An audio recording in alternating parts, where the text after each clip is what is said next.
And here we all are. Welcome, ladies and gentlemen. I was just securing your panel. I know a lot of people were like, where are you? Where are you? But we're here.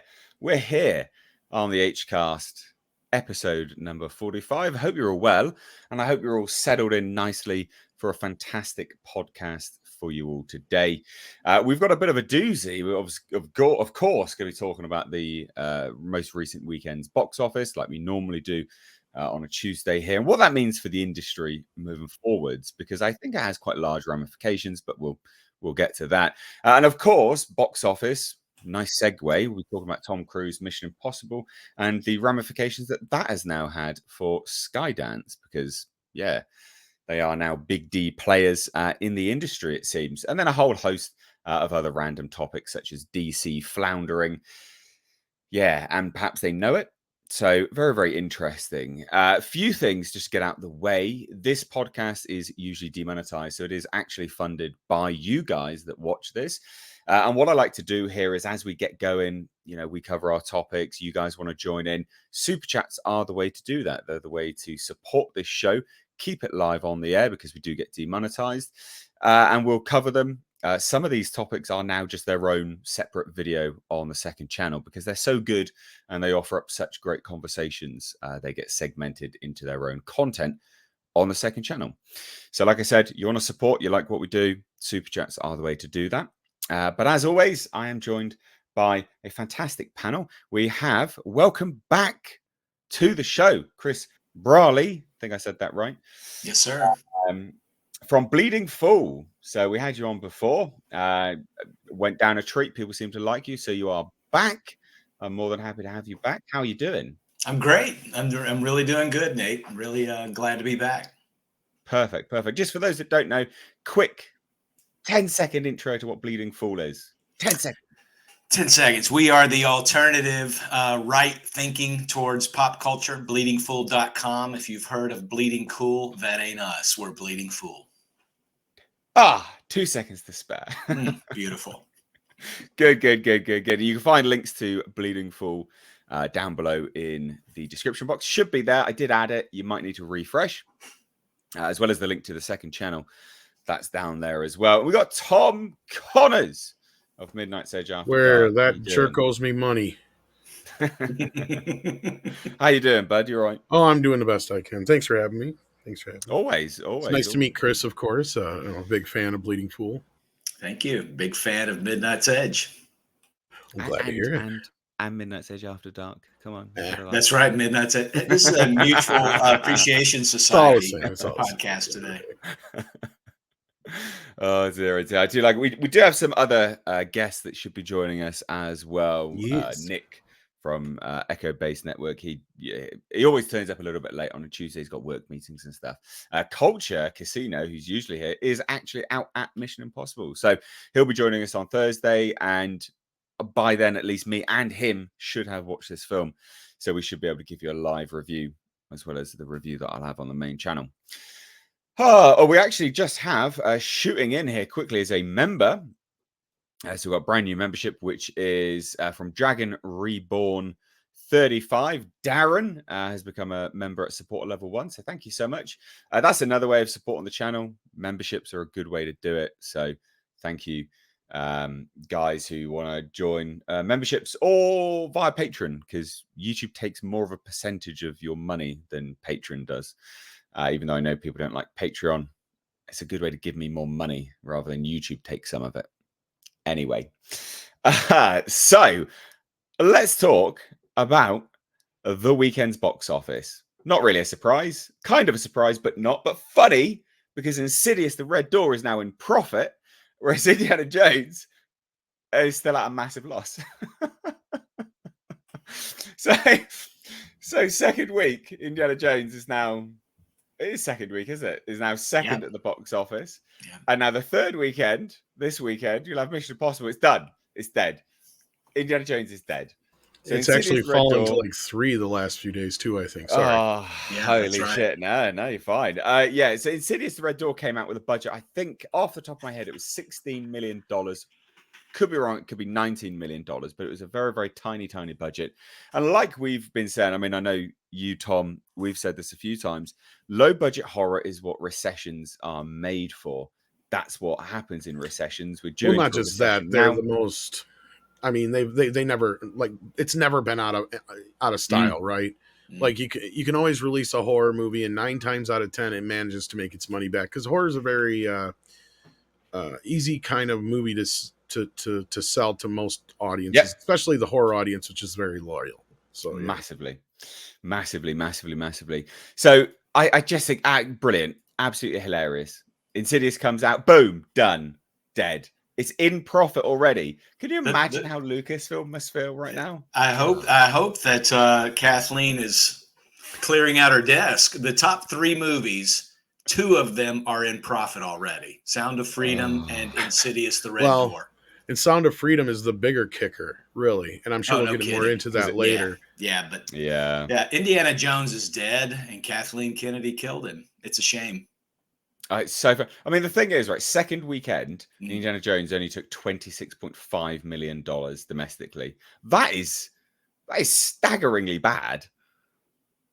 Like, staggeringly bad.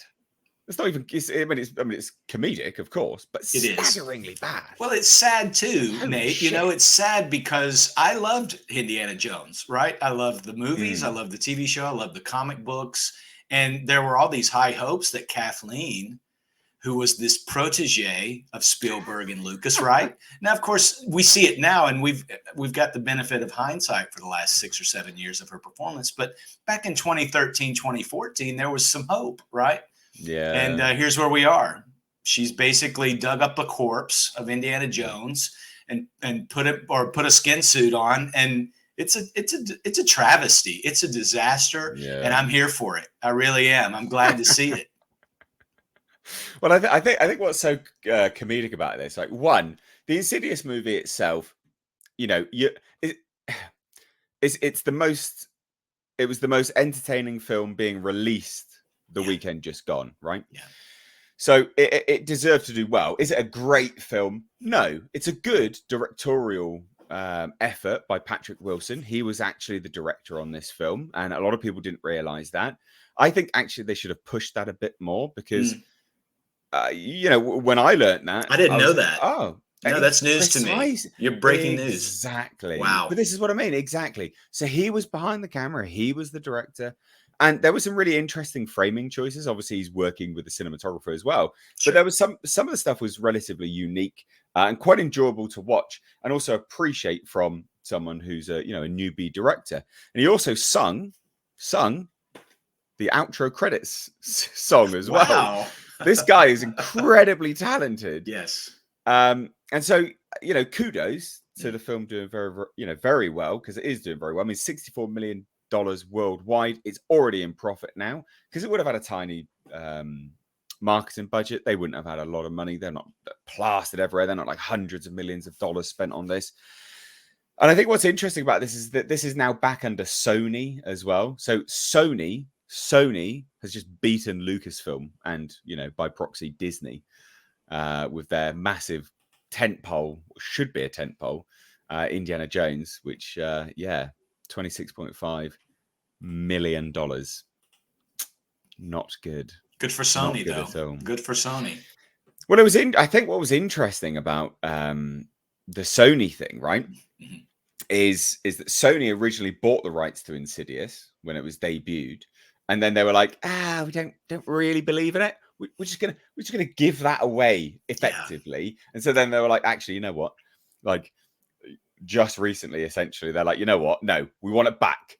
So we're going to secure the distribution rights back with us, because they sold it to a company that was absorbed by Universal at the time, which is why it then became a Universal, movie, for most of them. And they're like, no, actually, which is good, like good for Sony as well. Which is kind of against Tom Rothman's not usually like that. So yeah, it is kind of a strange move for him.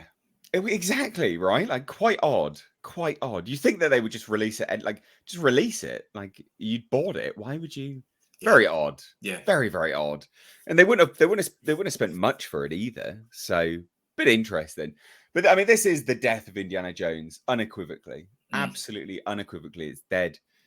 It will not make it back now. It's I over. mean, Tom, estimates on how much this movie is now going to lose. Oh, God. Lose. At least 250 to 300 million dollar range we're estimating right now, simply because we heard that they spent around $100 million on the marketing budget after they had pulled back on it. And then this is, I think, just the recent numbers. I don't think this counts all the money that they had spent on it prior to this, because they had saturated the market with this movie. They had the Super Bowl ad. It's been showing on basketball for all of spring here, whatever it was, the Big Ten and all that stuff, March Madness, everywhere, just inundated, to the point where even my dad, it's one of those few times my dad actually brought up, speaking of the devil, I think he just walked in the door, brought up a movie, and he was all for wanting to see it until I told him the plot. So yeah, I think between all that business, it's looking at least 300 million easy. Yeah. Chris, you got an? I think 300 million is the number. That's the number I'm sticking with. I think it's 300. And what did they pay? What did Disney pay for Lucasfilm? $4 billion? Was it $4 billion, Tom? I think it was. It was $4 billion. Yeah. So, and they've lost $1 billion in just the past year with Pixar and everything else. Have they gotten an ROI on the purchase of Lucasfilm? I mean, has it been a loss leader the whole time? I think the prequels would have made. They made some money. You'd have to sit down and figure it out exactly how much they. Not the sequel. Sorry, not the prequel. Sequel trilogy. Right. Yeah. They would have made some money. But yeah, I mean, as a brand, they've destroyed Star Wars. They've now destroyed Indiana Jones. They cancelled Willow, so they destroyed that because the viewership was so bad. They don't actually have anything now. They've got nothing. Well, they've only got one formula. What the formula is: new girl with no weaknesses takes over for the old hero and makes him look like a clown. They did it to Luke. They did it in Willow, and they've done it now to Indiana Jones. I don't know why they keep doubling down, tripling down on the same formula over and over. It clearly does not work, and these movies and films will be hated for years. Haven't you heard that phrase? Doing different things and expecting different results is the definition of insanity. Insanity, yeah. It's not the other way, That's Kathleen Kennedy's saying is, no, if we do different things and expect different results, that's insanity. We must do the same thing and hope for a different result. That's her mantra. That's a good explanation for what's going on. Yeah, it's got to be. It's got to be. I really think that Lucasfilm, they should correct course, right? How do they do that? I think a good first step would be to go back to I think it's called the Hambly edits or the despecialized edits. I'm not sure what they are, but somebody went back and removed all the special editions. I don't think they're allowed to. Don't think they're allowed to. Tom was speculating recently that they're not actually allowed to do that, in fairness. So, well, they need to work it out, because they need to do that and put it on a 4K release, home video release. Yeah, I think. Well, just release it back in theaters. Work out a new deal with distributors. Yeah, to start with. Yeah, hey, let's all make some money. That's how you work that out. Let's all make some money. Well, this is the other thing, isn't it? Right, like the theaters are going to be pissed by this, because the theaters will now have some level of control and sway over Disney, whereas Disney before, used to waltz in with their big D, swinging, like, no, I'm going to boss you around. You work for us. You will make the money. Blah blah blah blah blah. Because we're going to make the money, so you will get whatever cut we decide. Right. It's not the way anymore, because they literally don't have the financials to back it up. Yep. Which is couldn't happen to a better studio. No. So my prediction, I think 300 is. I think that is the number. I mean, they spent like $350 million on this alone. That puts it at $700 million break-even point without even looking at the marketing budget. So it's easily $300 million. I have a fun speculation question. Who suffers the most from this? Does Bob Iger or Kathleen Kennedy? Shareholders. Okay. Well, I assume the shareholders are the ones that are going to be out for blood. Yeah, but the bigger shareholders are the ones which get their voice heard. But the individual shareholders they are the ones really angry. No one's going to have any dividends. They were promising dividends. They're not going to have any dividends now. Done.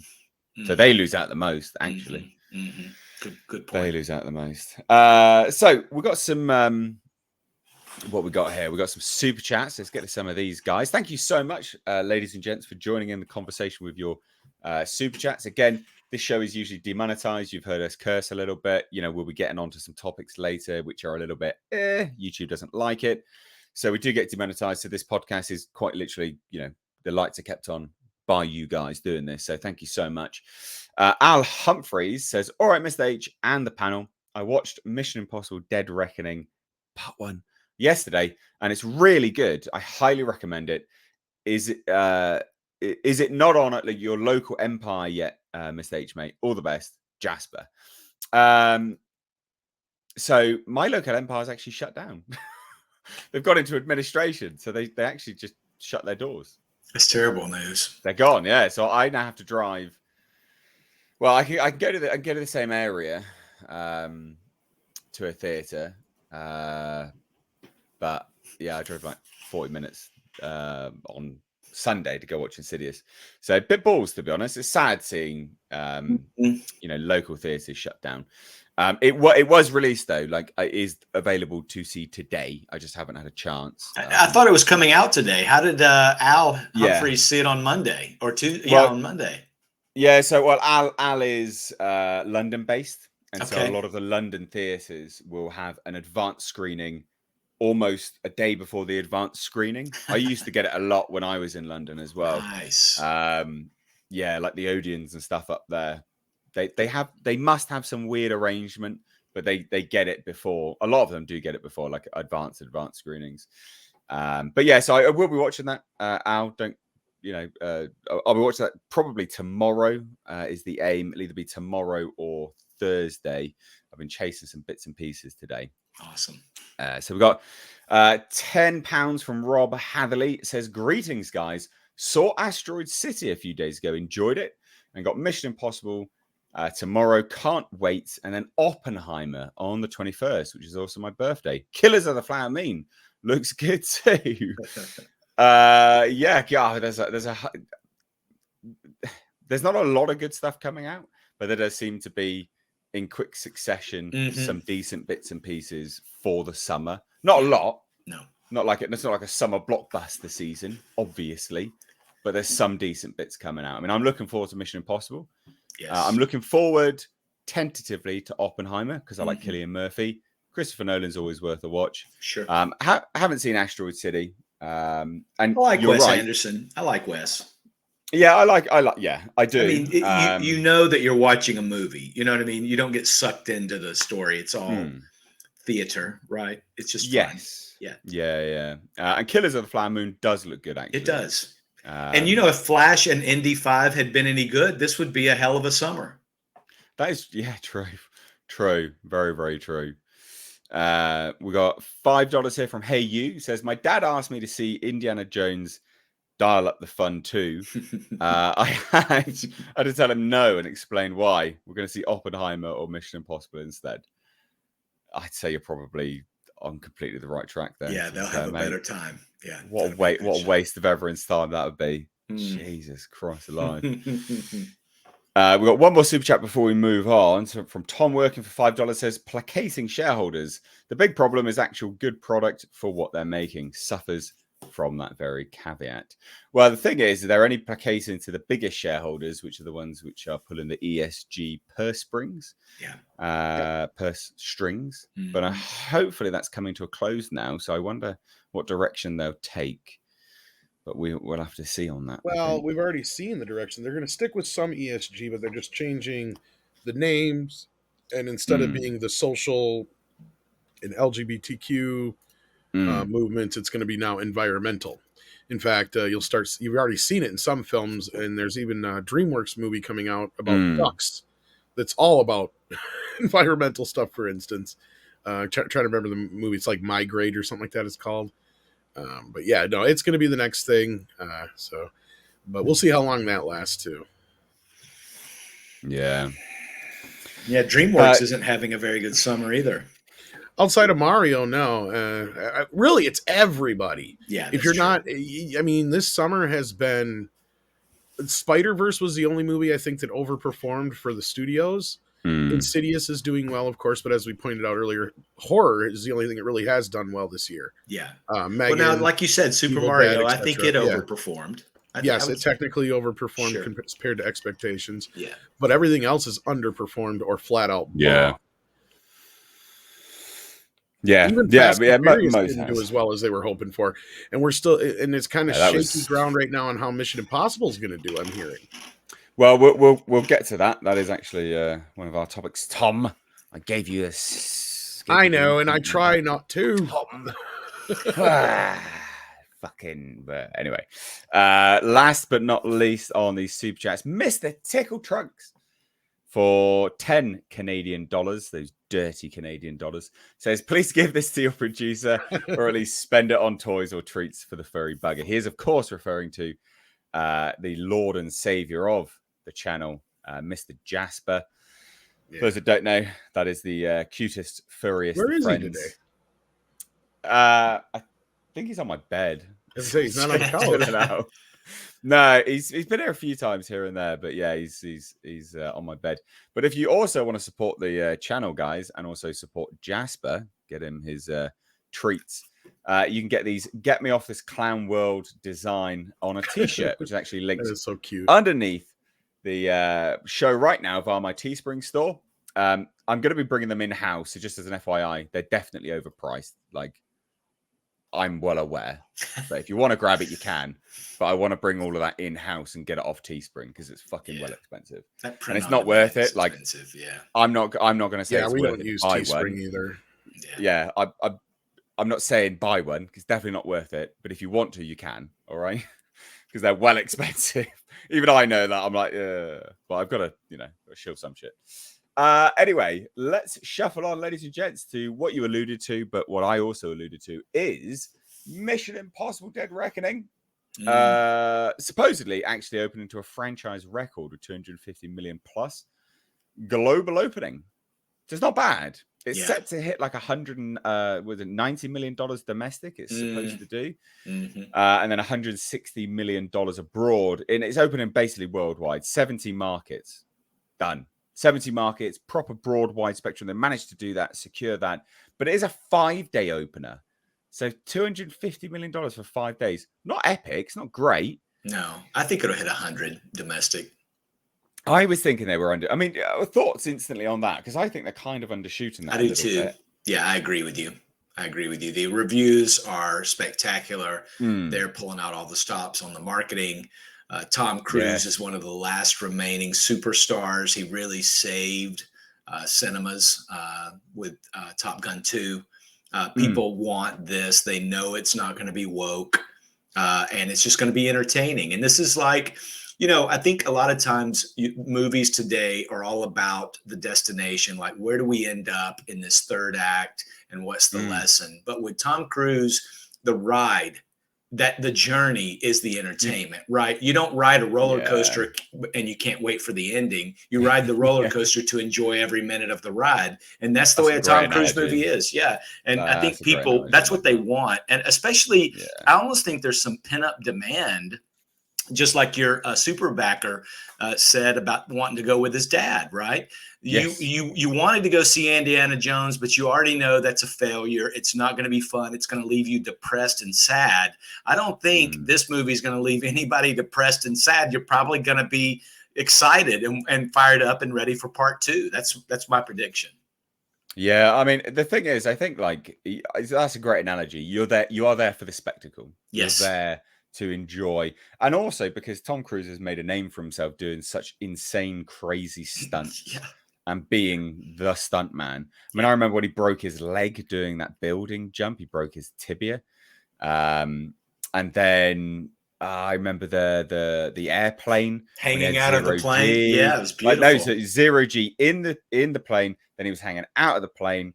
Just so many stunts that he does. You're like, well, okay, but you're absolutely right. You're there for the spectacle. Yes, I think they are undershooting this. I mean, $90 million domestic. Tom, what do you think about this?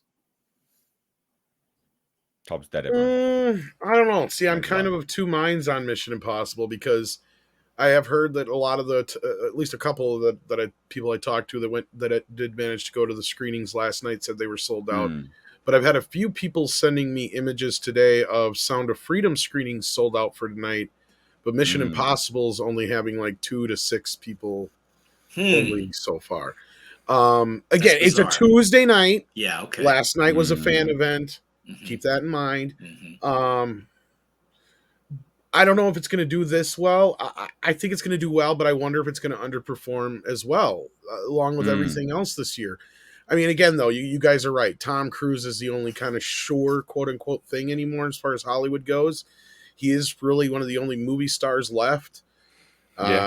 This is the 7th film in a franchise, though, and I've been binging on all of them this last weekend here because I've never seen all. I only saw the first 2 originally.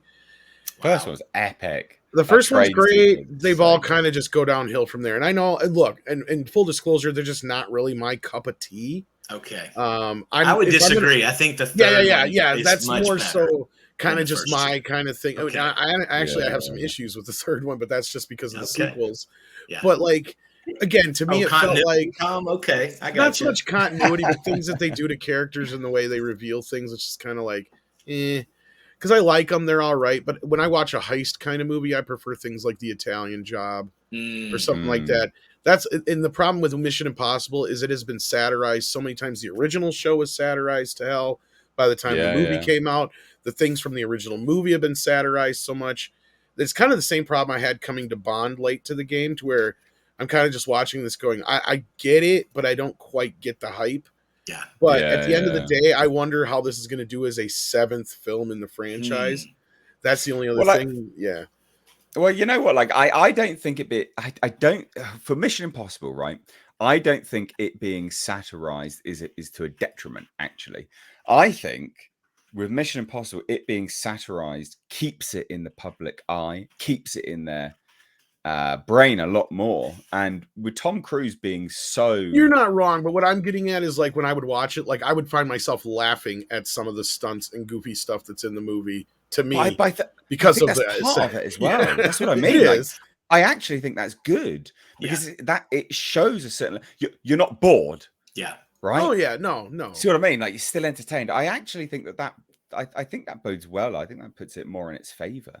Genuinely. No, I'm not trying to dump on the movies. I'm just saying it's more like I'm just kind of like it's not for me. I actually canceled my tickets because I couldn't even get through the 5th movie in time to go see it, on top of a few other reasons. And I'm just like, or 6th movie or whichever one I was on. Is that Fallout or Rogue Nation? Fallout. Okay. Yeah, like 3 and 4 were okay, like you said. 3 was a step up, at least for somewhat from part 2, but then I had issues going into the 4th one. That they said, the 4th one I kind of liked a lot, and that was Brad Bird who directed it. Yeah, it was. I tend to like Brad's stuff, but and then I J.J. think Abrams was sort of engaged with like 3 and 5 and 6. He's bit, and Kurtzman wrote the 3rd one. Okay. Yeah. Well, I think this bodes well for a good summer block. As far as that goes, to be able to go in, sit down. And it's been 5 years. It's been 5 years since the last one, I think. People have said that you haven't even had to have really seen all the other ones. I think Nick Weiser, a guy who streams with me on Mead and some other channels, said, "Oh yeah, they kind of get you up to speed if you've missed out on anything." Yeah, good. Well, that's good. Yeah. That's really good. That's really good. Well, another really good. And hasn't Chris McQuarrie directed like the last 2 in this one too? Or? He has. Yeah, this is his sorry. Yeah, and he did the screenwriting for several of them. So I mean, it's going to be of a theme. Yeah, no. So he's doing this and part 2, basically. Let's get us some super chats real quick. Let's remember milestone here. I did see that, Olaf. Don't worry, my dude. I'm on it now. So Finbar White has been a member for 29 months at supporter level 1. Absolutely incredible. Thank you so much. And says, hey, you haven't been here for a while, Finbar. Where you been?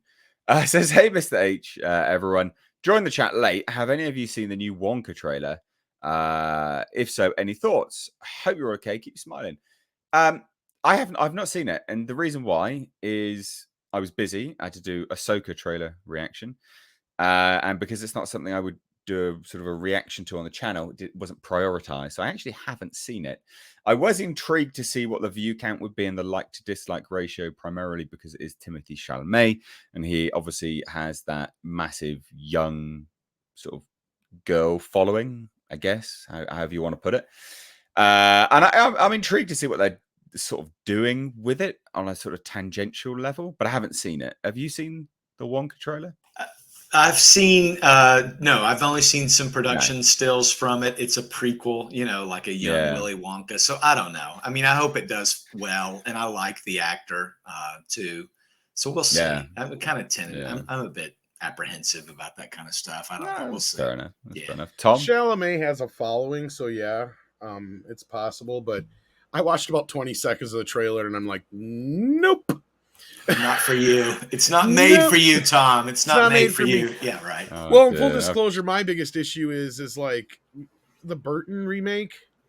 My biggest problem with it wasn't how weird Johnny Depp was acting or anything like that. My biggest issue was, why are you giving Willy Wonka a backstory? Yeah. That takes away all the mystery of who he is. Yeah. Right. Yeah. And one of the reasons that Gene Wilder took the role originally, he was like, he loved the idea that you can never trust this guy. Right. And he said, first and foremost, he goes, I'll take the role. But he goes, when I first come out and they introduce me in the movie, I want to be able to act like I have like a bum leg and then go into a somersault. So from here on out, nobody in the audience trusts a single thing I'm doing. Yeah. And he totally got the character, right? Like that's the way the character should be. So, like, again, Timothy might do okay. I just was watching this and I'm just like, no. Yeah. We'll see. We'll see. Just real quick, we've got Nick here from Nick Talks Entertainment. Link What's to that up, channel guys? down below. Hey, Nick. How's it going? How's it going? Good. Not too bad. Not too bad. What I missed so far? Not too much really. We'll shuffle onto a topic in a minute. We've got to get through some super chats first, right. but we just covered Indy 5 bombing now, Insidious making profit opening weekend, and Indy 5 being bumped down way off. So yeah, I actually went and saw Sound of Freedom on Sunday, and nice. It was awesome. Keep your thoughts to yourself because we'll cover that later on. Okay, all right. So anyway, we've got £2 super chat from John Apocalypse. Says John Wick 4 made $100 million more than the third one. They've consistently gone up and up and up and up. Yeah, we forgot to mention that earlier. We should have. Yeah, that's a good catch. Mr. Tickle Trunk says hashtag in Jasper we trust. Absolutely. Jasper's a little legend. Bought him a new toy today on my grocery store shop. I love Mr. Tickle Trunk's avatar. Yeah, he makes some really cool ones. And we got $5 from Voldemar Perez Jr. Says, just saw Mission Impossible last night. Theatre was packed. Can't wait to see part 2. So I think conflicting reports. I mean, it's a Tuesday night, isn't it? It's interesting how people have managed to see it last night. Yeah, it's like, again, advanced previews upon advanced previews. Yep. But that's good. That bodes really, really well. Olaf Van Ness for €2. I've got it. I'm on it. Don't you worry about it, dude. Thanks, though. Kung Fu Hot Dog for £5 says, Muscle Man H, if you wore a Hawaiian shirt, the UK would have its own Magnum PI. Mission Impossible 7 should make $280 million opening. Prefer this franchise to 007. Well, to obviously address the caterpillar upon my top lip, tomorrow is the last day I'm having it, and then it gets cut off. So it will be gone. So if you've all enjoyed kind of this... getting used to it. Actually, no, honestly, I don't hate it. You know? I think it's a great porn stash. It's a wonderful porn stash. I was gonna say, there's not many guys who can pull off a mustache. Tom Selleck. Take a few profile pictures of it just in case you want to relive it. Face? Sam Elliott is like the only other guy I can think of. There's not too many guys that can pull off a mustache, and you're one of them. Burt Reynolds. Yeah, Burt Reynolds. Well, I did it as a bit of a chuckle, really. So it was like a deal/agreement with someone that I had to do it. So, well, there's just no two ways around it. Either you just look like a complete creepo, or you look like a teacher. Only few people can pull it off and actually look manly. I think he looks like a manly. That's what I think. He looks like a cop. Yeah, definitely. Oh God, comedy. Anyway, let's move on. Let's move on. $280 million opening. Yeah, I mean, $30 million more. It could do it. It could do it. I think it's got the potential. It's got a really big budget, though. But I don't know if the budget that they're quoting, 291 million, is for part 1 and part 2. I don't know if they've wrapped that all into one. Because if it's $291 million for one movie, that's a lot of money they need to make to turn profit. I don't recall. I know they were fighting over it back. Yeah, I don't know. It's interesting. I think even Tom sued him or something like that over the whole thing. Yeah, Well, I don't remember the what actually came of it all. But it's been going for so bloody long. So a lot of this stuff's been lost to the ether. Hey, you for $5 says, I think Mission Impossible 7 will ride the cruise wave from Top Gun and the previous Mission Impossible. People who missed that in theaters regret it due to the amazing camera work and live action. Agree. I think a lot of people were like, I mean, that movie had a massive audience, but still, I think a lot of people were, sort of remiss that they weren't able to see that in theaters as well. So, guys, let's shuffle on to a really interesting topic. It's all centered around budgets, profits, things like that. We've obviously just quoted what Deadline is reporting Mission Impossible to make. $250 million worldwide. Well, it looks like Skydance knows something that we don't, along with JP Morgan, because Skydance Media, the company behind Mission Impossible at the moment, has closed a $1 billion credit facility at JP Morgan. Pretty huge stuff. Like, that's them really moving up in the world. That's quite big. So just for a bit of a background before we discuss it, Skydance Media has closed a new 5-year, $1 billion credit facility led by JP Morgan, doubling the amount of a prior credit arrangement led by the financial institution. So David Ellison's co-finance and production house is poised for a high point Wednesday with the global release of Mission Impossible Dead Reckoning Part 1, which is on track for a franchise record global opening. The new credit facility extends the company's long-term relationship with JP Morgan, and it replaces a 4-year, $500 million revolving credit facility established in 2020. And announcing the new facility, Skydance also noted a recent $400 million investment, rounding value the company at more than $4 billion. That's more than what Lucasfilm was purchased for. That round was led by KKR and the Ellison family, and joined by existing investors Redbird Capital Partners and Tencent. So I think Tencent's China-owned, which is a bit of a shame. Mm-hmm. Along with the Mission Impossible franchise, Skydance has backed Top Gun Maverick, as well as popular streaming films Ghosted, The Tomorrow War, and The Old Guard, The Adam Project. So, I mean, it's pretty big. We also, a statement as well. It says, we're incredibly proud to build upon our long-standing relationship with Skydance Media as they continue to grow. This facility and the immense support from the entertainment banking community stand as a true testament to the strength of their business and quality content across platforms. I mean, that's a pretty big thing. What do we think? Because that's doubled. They've just doubled their credit instantly. Previous one, $500 million. Now they're like, yeah, billion. There you go, done. Valued at over $4 billion now. Skydance is. That's crazy. I'm trying to think of what does Skydance put out? Well, Mission Impossible. Okay, they're the ones doing Mission Impossible. Okay, they had a hand to play, as I just read out, basically. So they had a hand to play in Top Gun Maverick, The Tomorrow War on Prime Video, The Old Guard, The Adam Project on Netflix, Ghosted on Apple TV. And they've also Transformers. Transformers, I think. Oh, okay, yeah, and and they also, isn't Skydance now the one which has John Lasseter working for them with a kids animation studio? Isn't? Oh, maybe, which would be a huge plus. I believe so. Yeah. So they really they've been around for a while. They've got a pretty good pedigree.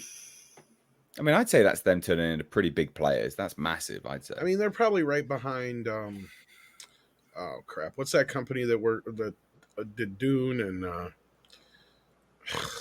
Legendary? Legendary, yeah, they're probably right behind Legendary as far as how big they are. As far as I guess you'd call them like an independent major production company because they work with several different studios, but yeah. Well, they're the production company that then has distributors similar to Right. Legendary, so sort of co-finance. So Legendary, the deal that you're alluding to, Legendary typically does like a 75% production budget for most of their stuff. So Legendary are the guys that actually make the Godzilla stuff. They make it, they own it, they run it, and then Warner Brothers comes in and gives them 25% and distribution rights, just to bump up. The final 25%, the final quarter. I think Skydance also worked on the latest Terminator films. They fucking did. Yeah. Unfortunately. Maybe. Oh, Blue Sky is who they did. last You're year's right. with. They did Dark Fate. That's right. And but isn't Blue Sky part of Skydance? Isn't it the same company? It might be. Let me look. They did Star Trek Beyond. They've done a few of the Mission Impossibles. They've done some of the Jack Reacher. They've done a few of the Terminator movies, Jack Ryan movies. They've done some Tom Cruise stuff. So, I mean, he likes working with them. Yeah. Yeah. I was just looking at, they did hire John Lasseter for their animation, Skydance animation in January of 2019. I thought It looks like they're Blue actually... Sky doesn't exist anymore. Oh. Well, maybe it's just Skydance Animation. I think so, because it says defunct. It used to be 20th Century Fox was Blue Sky, yeah. Yep, and it's just Skydance Animation now.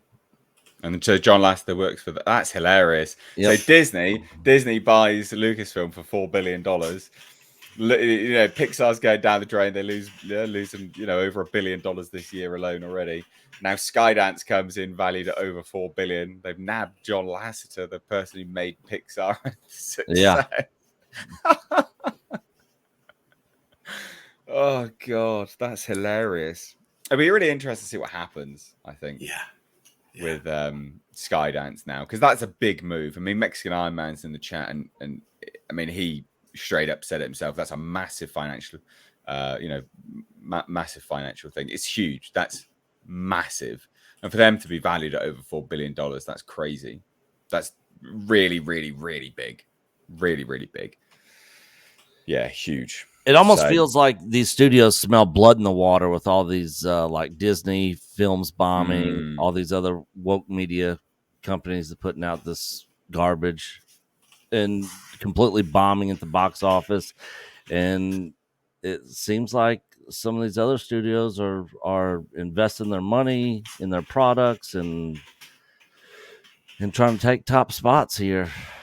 Animation's tough, DreamWorks just had their worst opening ever with Ruby Gillman. Teenage Kraken, which just came out, and that new Turtles, Teenage Mutant Ninja Turtles movie looks awful. Yeah, and so, and I appreciate that they're trying to do it with a different palette. They're trying to. It almost looks like a little kid drew the characters and all the fonts. Yeah, I agree. It's awful. It's not for me, but. Animation, I think, is a really tough gamble. And I think with somebody like Lasseter, who wasn't he forced out of Pixar because he hugged people or something? Yep. I think something ridiculous. Yep. Yeah. And it's because of that ridiculousness that I'm glad Pixar is struggling. It's because of the ridiculous of Kathleen Kennedy that I'm glad Lucasfilm is struggling, and so on and so forth. But I think as a whole, animation is really a huge gamble. It really is. And that's why I think the mainstream access media or the entertainment media was so down on Super Mario Brothers, because it was a video game adaptation, and who knows how it's going to go, message. Right? Yeah, no message. Right. Illumination Studios, who did Mario, I think they're going to end up taking over top spot. As this Nintendo Cinematic Universe starts to unfold and they start putting out more content, I think they'll easily take the top spot. I mean, when you invest $100 million into an animation movie and it turns out and makes over $1 billion, you got to be careful though. I mean, at the end of the day, I hope they don't think everybody wants to go see a Luigi movie. Right? Yeah, if they start getting stupid with it and doing these spin-offs. I think they're going to do. I do say that, Tom. What do you say? Here's the thing that's funny about that, because I was like, oh, I bet you Yoshi is probably the most popular Mario character. I went and looked it up. Luigi, by a long shot, is the most popular of all the Mario characters, believe Except it or not. Mario, or more than Mario? No, more than Mario. My gosh. Yeah, he sells more stuff than Mario, I guess. He's the more popular of the two brothers. I can see it, though. Luigi's Mansion has Luigi's a huge Mansion, following, some other stuff. huge Yeah, following yeah. too. Okay. Well, I can Well, see don't a be Donkey surprised Kong if we get a maybe. Luigi's Mansion movie. Yeah. I think they'll do Donkey it. Kong. But anyway, They could you put guys Mario in a are. Donkey Kong movie. That'd be interesting. I Sorry. agree. Yeah, sure. No. You guys are right. Re Illumination, though. I think that they're going to take over. But it'll be interesting to see what Skydance does with John Lasseter under them.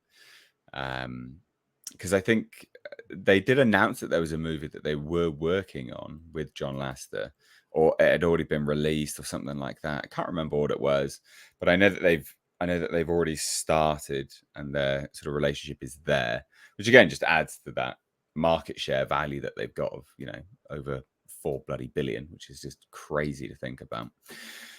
So we do have 2 super chats. Tom Working, $2. Mr. H, late 70s porn stash votes. Fuck's sake. He's got my vote. Yeah. I don't hate it, all right? I don't hate it. All right? I don't hate it. It is going, though, but I don't hate it. I miss my beard. When I had my full-blown beard, I miss that. But it's too hot at the moment for that nonsense. I think I look friendlier without a beard as well. I think that always matters. Anyway, BA for $4.99 says they removed the Batman as a fascist line from the Blue Beetle trailer. It's dead on arrival.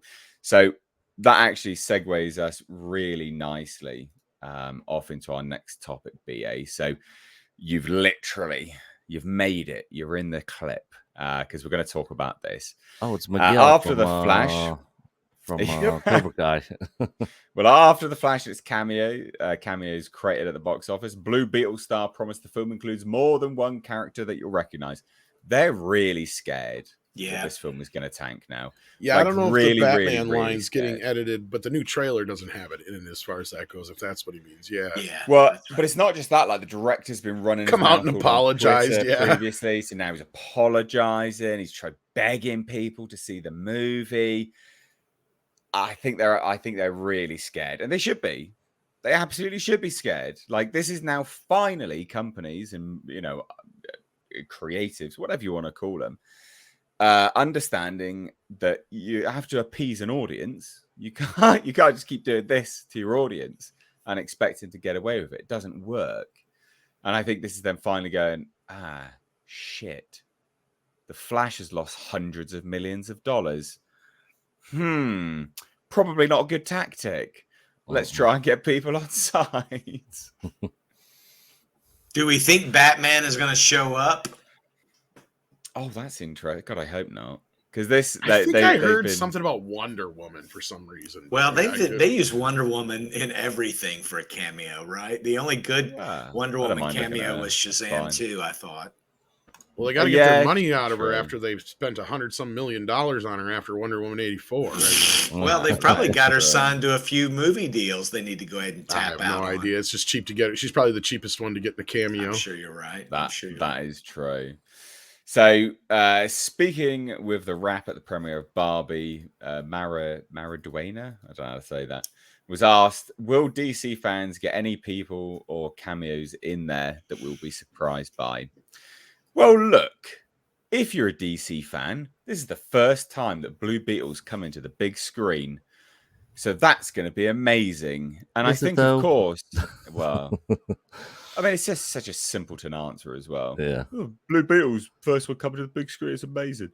I think, of course, like any DC movie, we're going to see it's a superhero movie. Yeah, obviously, dipshit. When pressed on whether I know, God, honestly, there are some actors that should not be allowed to be interviewed because they give the most nonsense answers and they just show themselves to be incredibly stupid. They lack all cognitive ability. This is one of them. I just give him grace. I mean, he's so young, and I'm sure he's excited, because at least he's not Ezra Miller. I'm going to give him that at least. He's not that cringy. Nah, mate, he's got handlers. All right, I'm not buying this nonsense. Is this an He's got handlers. entourage sort of thing? He's got handlers around him. They all got handlers around him. They've been prepped on what to say. Come on now. I'm playing Anyway, devil's advocate. You're right. I know. When pressed on whether or not there's a cameo, he responded, "I don't know. You got me here. I think if you're a DC fan, there's going to be more than just one character that you'll recognize. I can tell you that." So there you go. So what if you're not a DC fan? I mean, how can you be at this point after The Flash?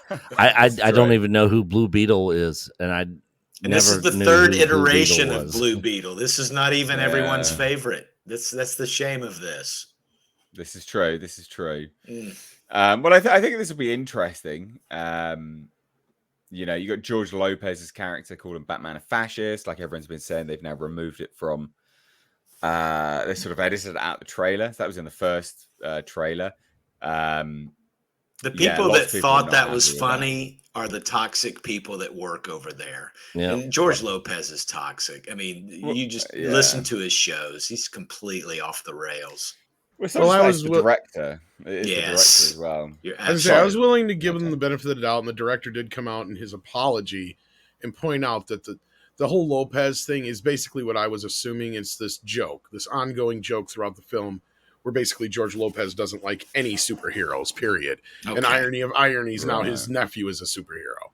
So that's the joke. But the problem is you have to put in some other jokes in there to make it land, right? That's right. Just having one joke in there saying, oh, Batman's a fascist, that doesn't land. Now, if you had a line before that, like, oh, the Flash wants to impress me, maybe he should get a job at Pizza Hut because I can't get my pizza in less than 30 minutes or something like that. And then another line about, oh, Wonder Woman should cover up. That floozy's always running around with no clothes on. Yes. Then you have the Batman as a Flash line. Right. Then it will land better. See, as it is now, it just sounds like he's saying, the Flash is a flake or something. Or something like that. Exactly. Something like a few other things. Yeah. Superman's an illegal alien. Prove me wrong. Right. Something like that. Then you just wouldn't think that he's a political social justice warrior. But the problem is George Lopez is a political social justice warrior. Too. And everyone knows that. And then when he says that, and it's like, who is the most popular DC character of all time in any poll? It's Batman. Period. Usually Batman, it's usually Batman. It might not be your favorite or mine, but generally speaking, to general audiences, Batman's the biggest one. Well, and that's because he's the only one doesn't have superpowers. People can relate to him the most. On top of a million other things. That's a whole other discussion. Right. But the fact of the matter is it's Batman. And so in your first trailer, you're going to insult Batman? Okay. Good luck. Well, but it's also coming off the heels of the DC being rebooted. Yes. Ben Affleck, which was a lot of people's favorite Batman, being axed, etc. So it was in bad taste. It was completely in bad taste. It was a bad. But the director himself as well, he's been putting his Twitter on private after it was revealed that he hoped Trump would be assassinated, and he believes Puerto Rico is a slave colony. Obviously, he's now run. He's come out and basically like apologized and all this kind of nonsense as well. But yeah, it's just bad taste. Yeah, it what is. An idiot. You know, back when the first Spider-Man Across the Spider-Verse came out, that director Peter, I can't remember his last name. It was supporting Antifa, So, and it didn't hurt the movie. Yeah. I don't think the director hurts the movie.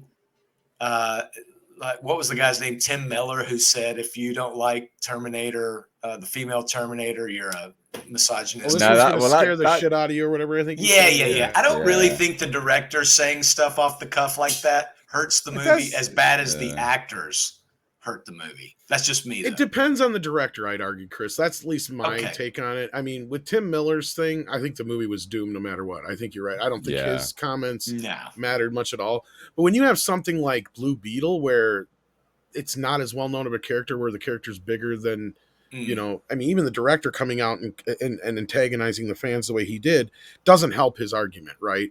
Like, he can come out and say what I just said earlier out now, but that doesn't change the fact that he was going out there tweeting, job well done when people were all triggered about the Batman line, for instance, right? Like, that's, to me, that's antagonizing the fans. But where are these handlers? Where are these handlers saying, dude, you got to apologize for that? That was somebody must have. He did. And I think James Gunn or somebody else higher up at Warner Brothers said, hey, look, like Nate was saying before, we are facing, this movie bombing worse than Flash did. The only thing going for it is that it's under $100 million budget. Yeah, it was originally made for HBO Max. Right.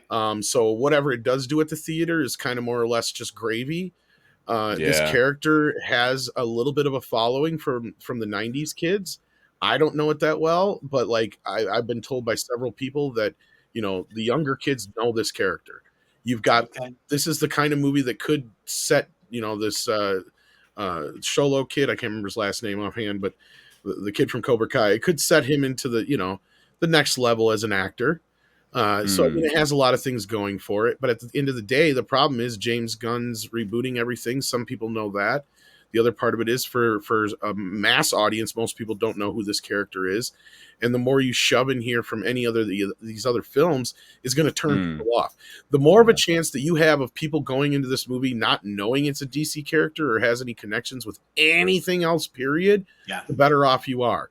Because I think that is the bigger problem people have right now with a lot of this stuff outside of the bloated, you know, they're just sick and tired of it, the multiverse stuff, what have you, all this other stuff, is they're sick and tired of having to see 12 Disney Plus series and 3 other movies or 5 other movies in recent years to be able to go into this one and understand what the hell's going on. The thing with Blue Beetle, at least, it's an origin story. It doesn't look like, at least this point, that they're attaching it to anything else outside of the Batman line. There is nothing else in it that says, oh, Superman's going to show up, Wonder Woman's going to show up, Flash is going to show up, any of that kind of crap. Yeah. So I think to the audience, hopefully the thing it has going for it is that people don't think they're going to have to do homework to see this movie, and it might be fun. It looks like a Spider-Man kind of, you know, humor as far as like the level of the tone. So I think that it might be okay, but at the end of the day, it's all going to depend on what people are in the mood for come August, right? I mean, people just haven't been going to movies, period. To me, it's got the appeal of something like Steel or Elektra or Morbius. I'll just check it out when it gets to the home video or something. Yeah, same. Yeah, that is true. That is true. Let's shuffle on. We got 2 super chats here. Well, 1 anyway. Sorry, and it's from Douglas, 1985. VA loves horror for $4.99. Says Die Hard, Lethal Weapon, Beverly Hills, Speed, action movies. I love Matrix, Jason Bourne, Mission Impossible. Good action, stale characters. Oh, interesting. I used to like the Jason Bourne movies. I think Matrix was just unrealized. Like they went off the rails with the second film. Yeah, the first one's the good one. The first one's the good one. It had a lot of potential, and the way they went with it was just like, huh? Yeah. If you like The Matrix, I recommend you check out Dark City if you've never watched it. Oh, Dark City is great. Yeah, Dark City is an incredible movie. Yeah, it's like I did a review of it, I think, and I just called it The Matrix Before the Matrix or something like that because it was. Oh, I'll need to watch that. I think. Don't quote me on that. I'm pretty certain I did, but it's they just overcomplicated The Matrix after the first one. Really, all it should have been from that point on is, you know, Neo is basically the Superman in this world of The Matrix, causing The Matrix a bunch of problems, more or less. And then by the end of the movie, you basically free everybody. The way they went about it was just odd. I just don't understand where they were going at this with. I mean, some people may be able to explain it to me, and maybe it has some kind of roots in anime or something like that as far as like where they got the ideas for it, because that was a weird thing. The Animatrix was brilliant. It was. I was just going to say the Animatrix and then you was get great, to and it was the Matrix 2 and you're just like, what the hell are you guys doing? Like, what is this? Yeah, no, you're completely right. I'm just I'm gonna search my video. You did. I found it. It's in the private chat. And hopefully Beverly. I said Beverly Hills. I'm assuming he means Beverly Hills Cop. We're getting a Beverly Hills Cop 4 this fall.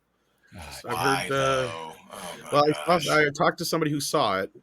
They said it's not as bad as they were anticipating, but there's a lot of buts. But it's probably pointless, is what you mean. Well, it has the problem of they give Axel a kid. And she's an illegitimate child to a point to where he's been an absentee father and all that business. And then she gets herself wrapped up into something. And the other complaints were like, I mean, the good parts were like, we get to see Axel, we get to see a bunch of the old cast show up in cameos, but the daughter just doesn't have the same chutzpah or whatever you want to call it that Eddie Murphy has. They put her in a lot of positions to where she gets to do a lot of the same stuff Axel would do in a movie, and she just doesn't pull it off like he would. Yeah. Right. You know, like tricking somebody to get into the whatever it is that Axel's trying to do. Should have been a son. Should have been a cocky It son. was originally in a TV show that CBS turned down that actually had Eddie Murphy in it. Oh my Yeah, God. yeah, Wow. I have the pilot. I can hook you up if you Holy want to cow. see it. Put Yeah. that on I wanna something see we can that, watch. Tom. Yeah, I do Yeah, I'll want to hook see you up. that, Tom, for sure. I You know, isn't it always a kid that ruins it? Like on the Brady Bunch, didn't they bring in some nephew or something and it just totally ruined the show forever? It's like Cousin when Oliver. it's when it jumps cousin Oliver. Yeah, that's when that show jumped the shark. Yeah, he was one of the first, and he's the one referred to the most. Yeah. That's it. Yep. Well, let's shuffle on now to one of Nick's favorite topics. I know he loves it so. Star Wars. No. The Ahsoka trailer dropped. I just want to focus in on this picture here. So Thrawn was revealed. Don't really like thought. Right, just my initial thoughts. Better trailer, right? It's a better trailer than the teaser that they released. Very femme focused, but that's Disney all over nowadays. It's like, of course they are. Yep. Why would you expect anything else? Grand Admiral Thrawn. Don't like his look. Not gonna lie. Don't think it translates massively well. But He kind of looks what weird. did you think? He does, doesn't he? What did you think of it, Nick? I thought the Force is female in Rebels season 5, which is basically what this is Rebels season 5. Who knows how much Ahsoka we're gonna get in this, how much Thrawn we're gonna get in this, but we seem to be getting a lot of the Rebels crew in this show. Yeah. And you know, Dave Filoni came out and was like, you don't have to see Rebels to know what's going on here. But if you haven't watched that show, you're going to have no clue of the backstory of what's happening in this show. Of course, he's going to say that because he wants people to watch the show. But Yeah. Rebels was a great show, honestly. I liked Rebels. I liked That's Rebels. the last good Star Wars show other than Mandalorian season 1. Yeah, I really liked Rebels, and we've talked about this on our channel on Echo Base Network before about how Lucasfilm is just really bad at titling their shows. I mean, Book of Boba Fett. That was What? yeah. Well, was there was no Yeah. book involved. There was no. There was 2 episodes with him not even in it. Then we get Kenobi, and it's more focused on Leia and Reva. You know, we get Ahsoka, and it's more focused like it's Rebels. Andor, you know, And Ahsoka wasn't in Rebels much. no, She made a couple she of wasn't. appearances, yeah. And Yeah. so I don't know. I mean, who knows if this is going to be good or not? This show, my expectations are extremely low for anything that they do Star Wars related. You know, What a shame. So you didn't rate the trailer then at all? I mean, I gave the trailer, if I was going to rate it out of 10, I just saw it a couple hours ago. I'd give it a 4 out of 10. I'd give it a 6. You know why? Right. Because it's Ray's last stuff, and he's bloody good in the trailer. I'll tell you that much. Yeah, He's really good. He's probably the character I'm probably going to like the most, and it's going to be so disappointing. Yeah. Is that the old heavy set fella? Yeah. Yeah, it looks great. The trailer, I do think the trailer looks good. It's Ray Stevenson, isn't it? He died recently. Yep, and then we're gonna get no more of him, you know, after the season. So Yeah. if he dies in this, then okay, then it makes sense. But if there's some sort of continuation where he's still out there, I guess they're gonna have to recast. I can't wait for Girl Power the show. I'm Yeah, gonna watch it again and again, just like Cats. yeah. I like the music. I like the music. That just reminded me of It's something like else. Tron almost, isn't it? Doesn't it almost sound like Tron? I'm big on synthwave though. So Are you down with that? Oh man, I gotta drop I love something in the synthwave. private Okay, chat. but like, you would love. look, I might have thought this was looked exciting a couple of years ago, but I've gotten to the point now, and I hate being like the Debbie Downer of this fucking show. No, like this Nick's whole been thing. down on it as well. So yeah, no, you're in like, good, but I mean, I've been on good down company. on just about everything but Blue Beetle at this point. Like, You are defending Blue Beetle. That's true. Like, I just really have lost all care and give a shit for Star Wars. I have never trusted Filoni. This to me feels like Filoni has come full circle and gotten exactly what he has wanted since the day that George Lucas said, "No, she's supposed to die in Order 66." Yeah.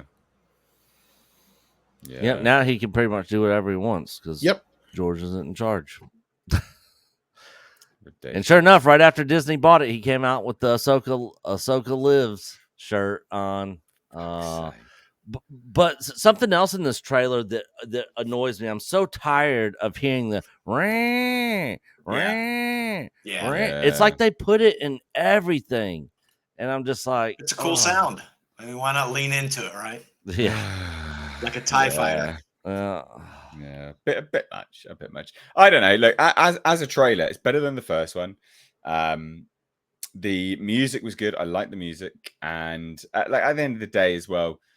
The only thing, I don't know, maybe it's a moral compass thing, but I like Ray. It's a shame that he's dead.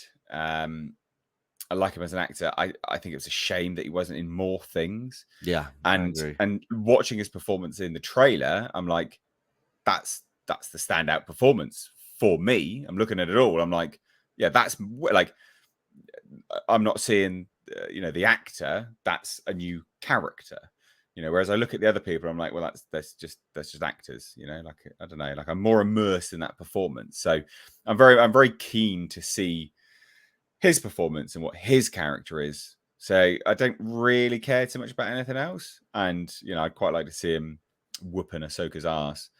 Although obviously he'll probably get beaten, which would be a shame. I think it'll be better than Kenobi. I don't know if I'm going to invest any time in it until a few episodes have come out. Are there any men in it other than Rey and Thrawn? It seemed like a very forces female. No, I don't think there is actually. And I'm wondering if this is just going to lead into the Acolyte, if that ever manifests. Well, no, it'll lead into the movie that Filoni's making. Okay, won't it? I think is that the plan? Well, it's all leading towards the sequel trilogy, which is the problem. True. Here, right? Yeah, this is true.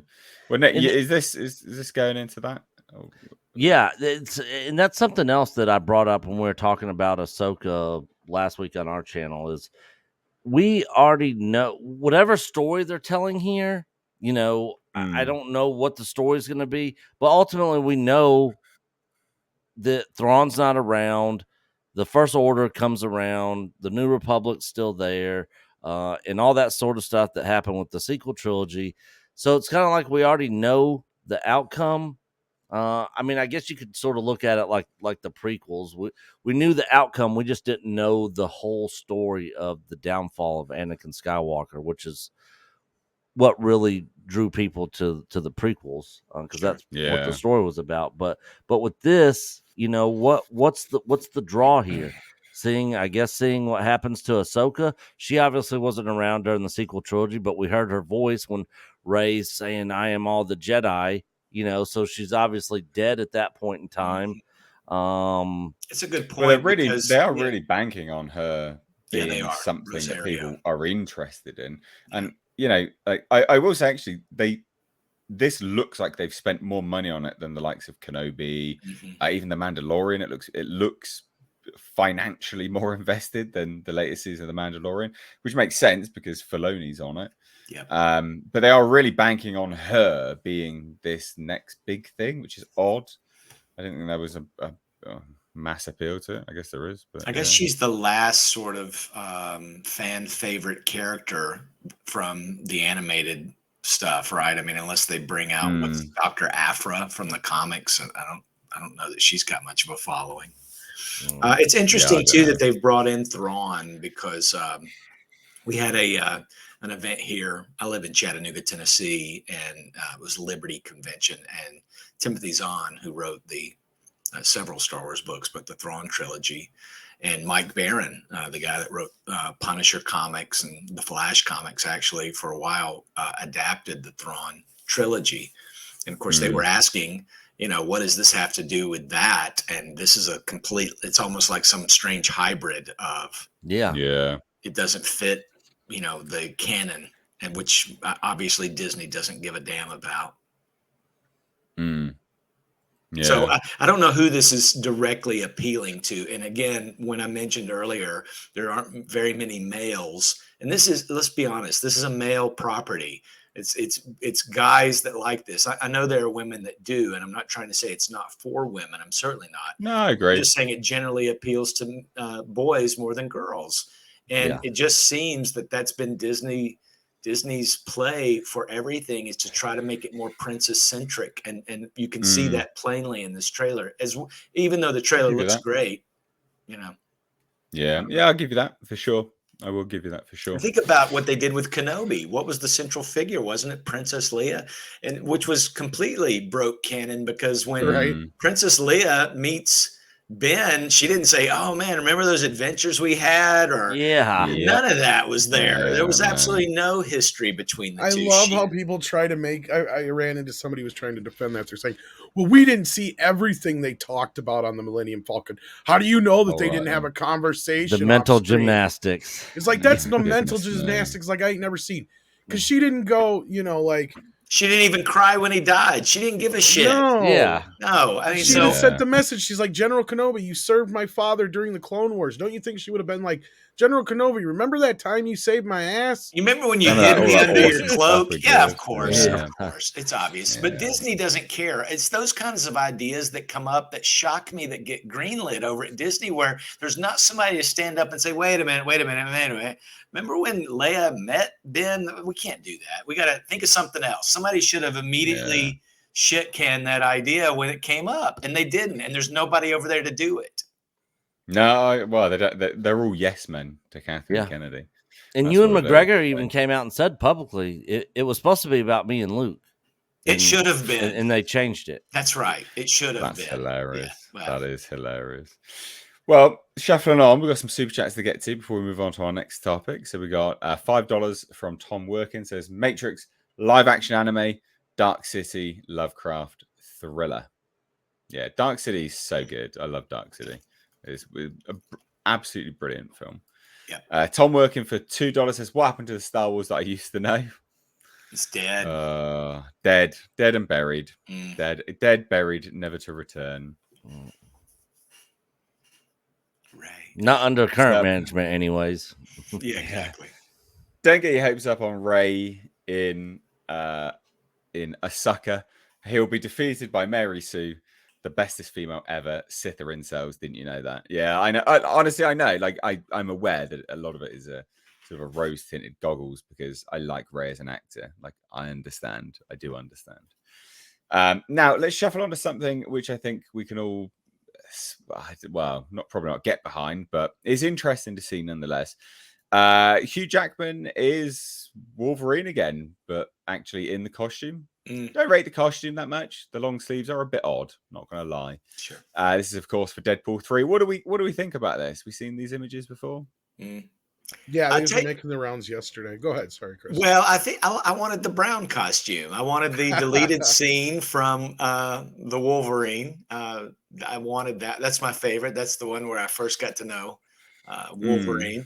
But this is fine. Listen, I'm going to hold my real opinion on this until I see him in the mask. Get a mask on him. That's Wolverine. Otherwise, it's just Hugh Jackman playing dress up. Yeah, okay. Did you see some people that are speculating that he's got the long sleeves, Mr. H, because he didn't want to have to work out again?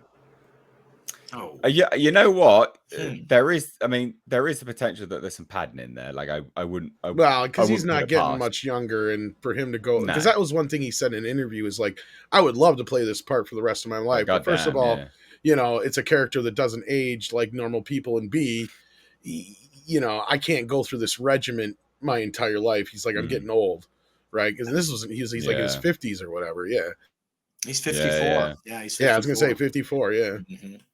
Yeah, no, you are completely right. I think that would be a part of it.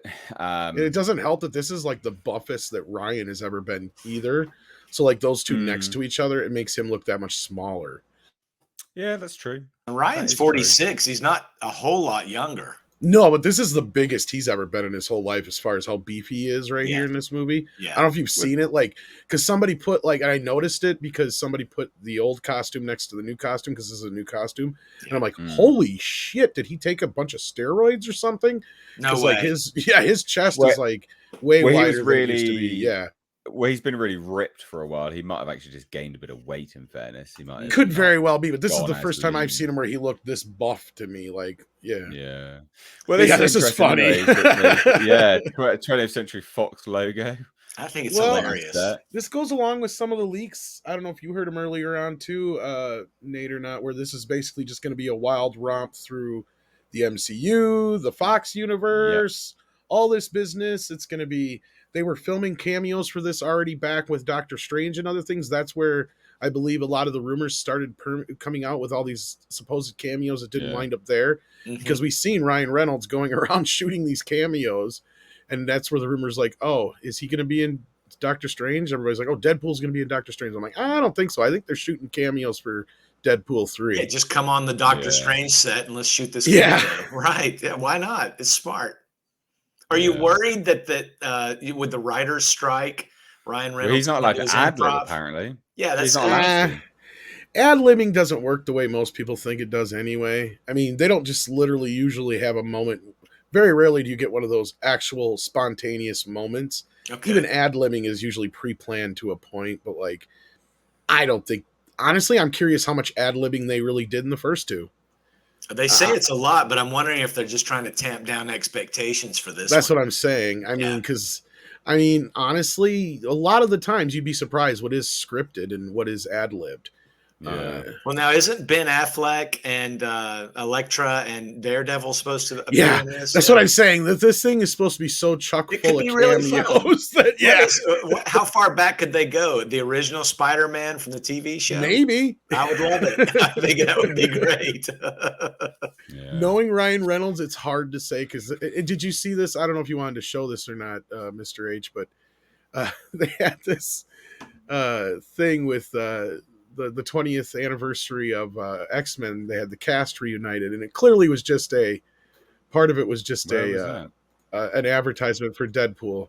I think you can get away with showing this. If not, I shared it for you in the DMs, but here I can bring it up on screen. What DMs? Right here in the private chats.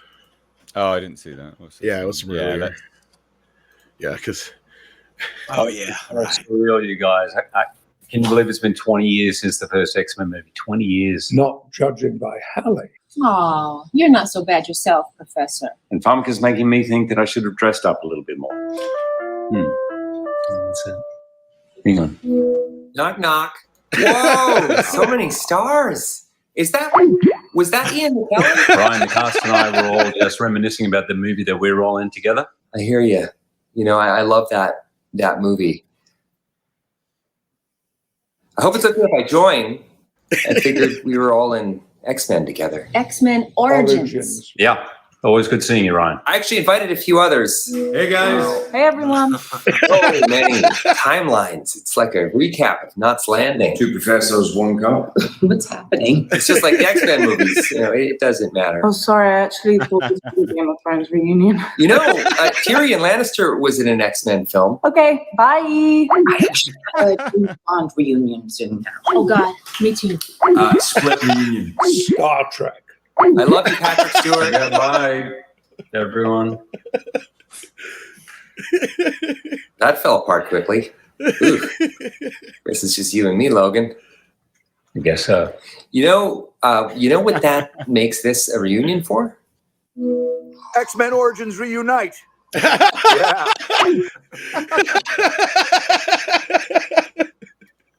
I bet That they're was all brilliant. in the movie. Yeah, I bet Yes, they're all in that the was movie. brilliant. Yeah, they have to be in there, don't they?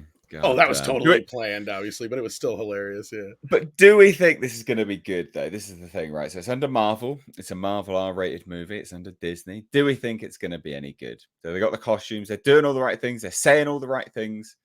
Do we think it's going to be any good? It's the only one I got any hope for.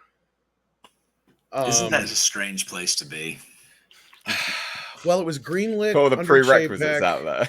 and Ryan was the one who got it done. And I believe the only reason they got it done is because he got Hugh Jackman to sign on. And it's of course, Tim Miller. I mean, it depends on what Tim Miller's fighting I don't know if for. he's a director. Is he directing this one? Oh, he might not be. I think it's No, I the don't guy think he who is. did the new guy. Or is it Tim Miller? Let me look. No. Tim Miller was booted off the first one, wasn't he? Yeah. Oh, that's right. Yeah. Look, whoever directed Free Guy is directing this. I can't remember the name. Oh, of the yeah. guy. Yeah, it's Sean Levy. Levy. Okay, yeah. He did this. He did the second one too, right? Yeah, he's been working with Ron Reynolds a lot. Well, I think a lot of it depends on what contracts were already signed before Disney bought Fox, and who knows? I mean, it's got a shot. If they screw this up, then Disney's Marvel universe is dead. Yeah, that's true. But I think even if this is good, I still say it's dead because people aren't going to, This Wait a minute. Didn't you hear that Robert Downey Jr. was spotted on the set of Captain America 4? It's not dead yet. Nate, come on, Mr. H. Who cares? It's whatever. He came out and said all men start wars. The planet should be a matriarchy. What a clown. Fucking honestly. know. Anyway. Yeah, so it's Nick's just disappeared, so it's just us. So do we think it's gonna be good? Yay or nay? Tom, yay or nay? I think so. I think it might be fun.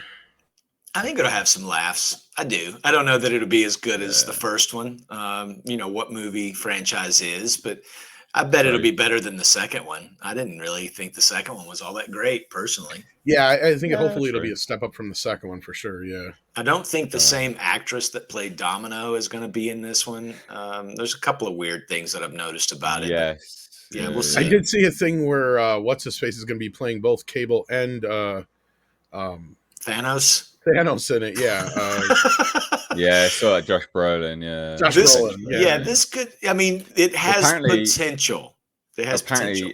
Apparently, he's not going to be in this. Apparently, he's going to be Cable moving forwards in another stuff. So who knows? Who knows? It's all over the place with rumors at the moment, which is obviously how they want it to be done. Sure. Just real quick before we shuffle on, Nick, do you want to? I had a work call, so I didn't hear anything you guys were saying, but I saw this. I was looking at the screen. I saw what you guys were talking about. I'm curious to see what they're going to do. I love that Hugh Jackman's coming back. I love that he's in the Wolverine suit.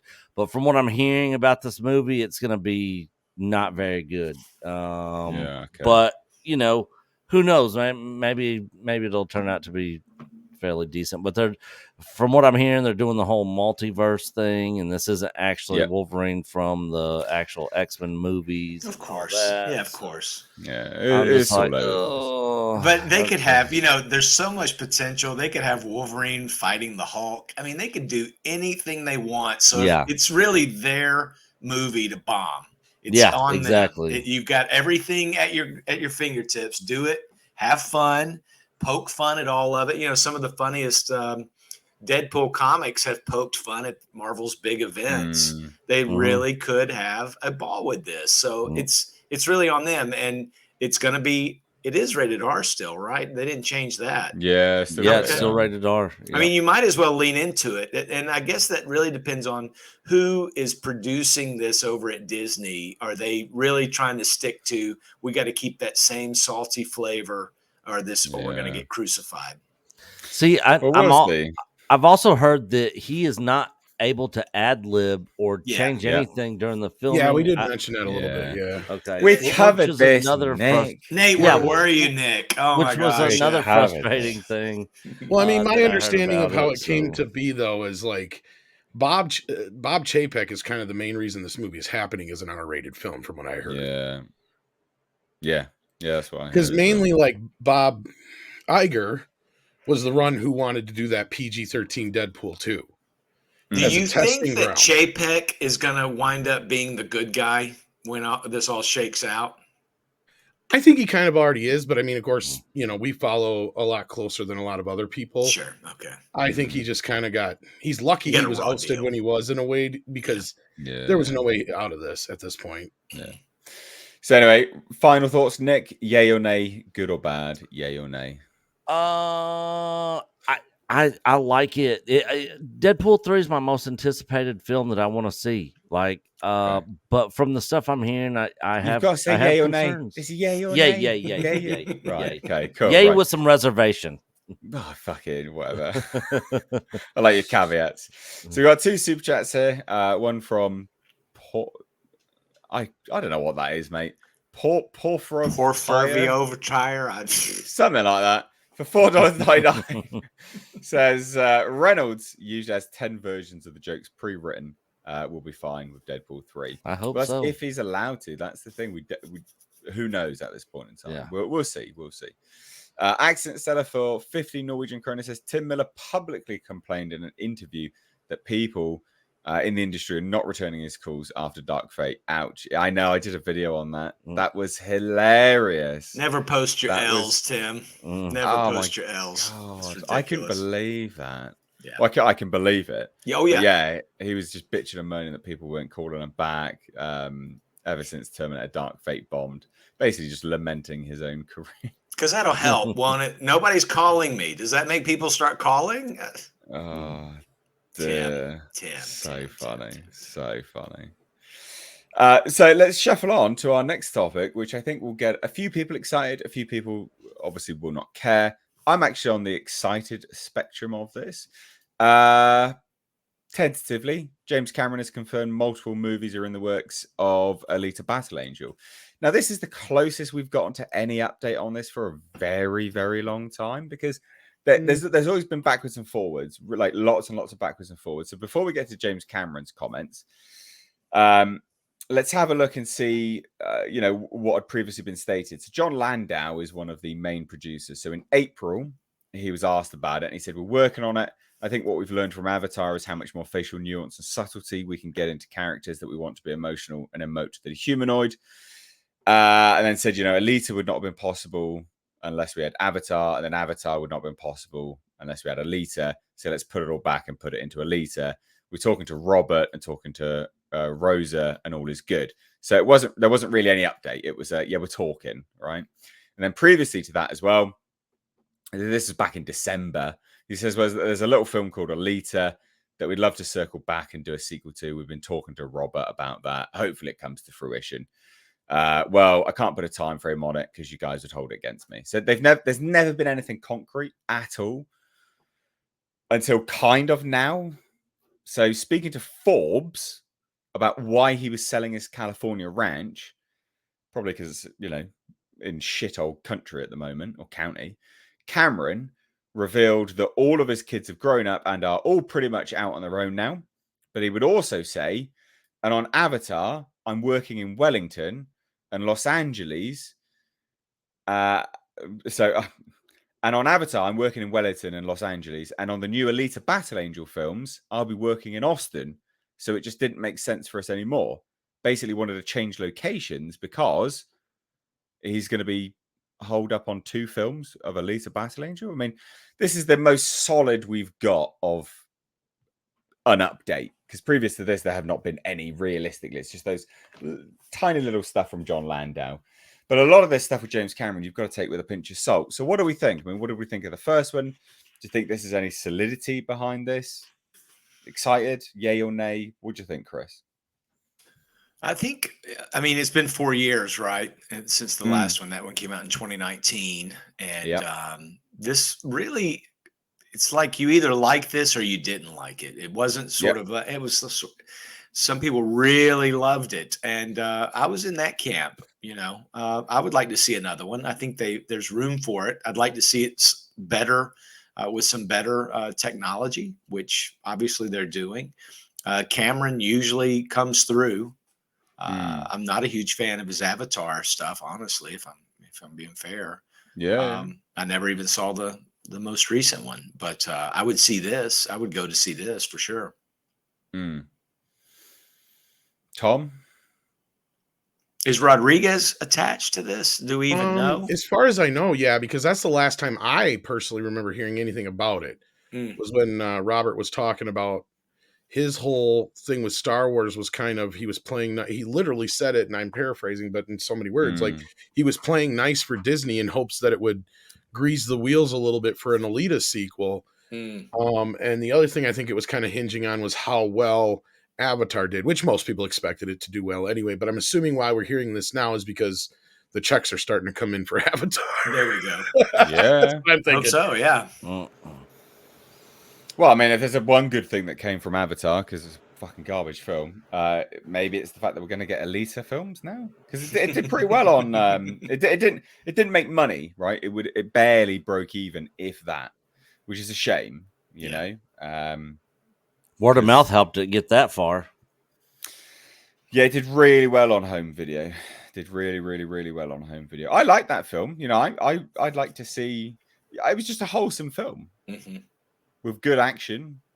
Rosa Salazar is a great actor as well. She's incredible. She was in it was like some Netflix thing, some like weird horror,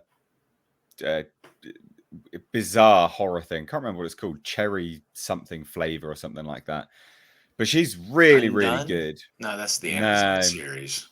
No, she's in a Netflix series. It was something that's cherry flavor. Oh, brand new cherry flavor. Yeah. That's the one. Yeah. And she was great in that. She's a great actress. I'd like to see her. She was really likable as this, and I'd like to see her back in it. So yeah, hopefully. I'd like to see Edward Norton fulfill his villain tease. That'd be funny. Well, they've got to figure out how to make money, and that's the thing. It being a sequel, if you didn't see the first one, you're not going to probably go to see this. And there's always some diminishing returns when you do your sequel. Like not 100% of the people that saw the first one will go see the second one. Yeah. So they got to figure out how to make it cheaper, to build it cheaper, and then they can potentially do it. And you know, every time Cameron does more work with Avatar, somehow he figures out how to do this animation cheaper. Right. Yeah. Well, that is true, right? So that is part of it. Is that was part of why something to do with the budgets of Avatar. They get, you know, cheaper as they get into the movies because the technology or something like that. And so if they're just transferring the technology straight over to Alita, then that will bring the budget down tenfold. You know. I think a lot of this, you know, I don't know if I've ever mentioned it before, but I own a video production company, and there are ways to cut costs. And I think you have to be very mindful of how you can exploit all the time you have with particular actors, all the time you have on shoot days and editing, and of course the technology, this being all animated. Cameron, you know, he cut his teeth on Piranha 2.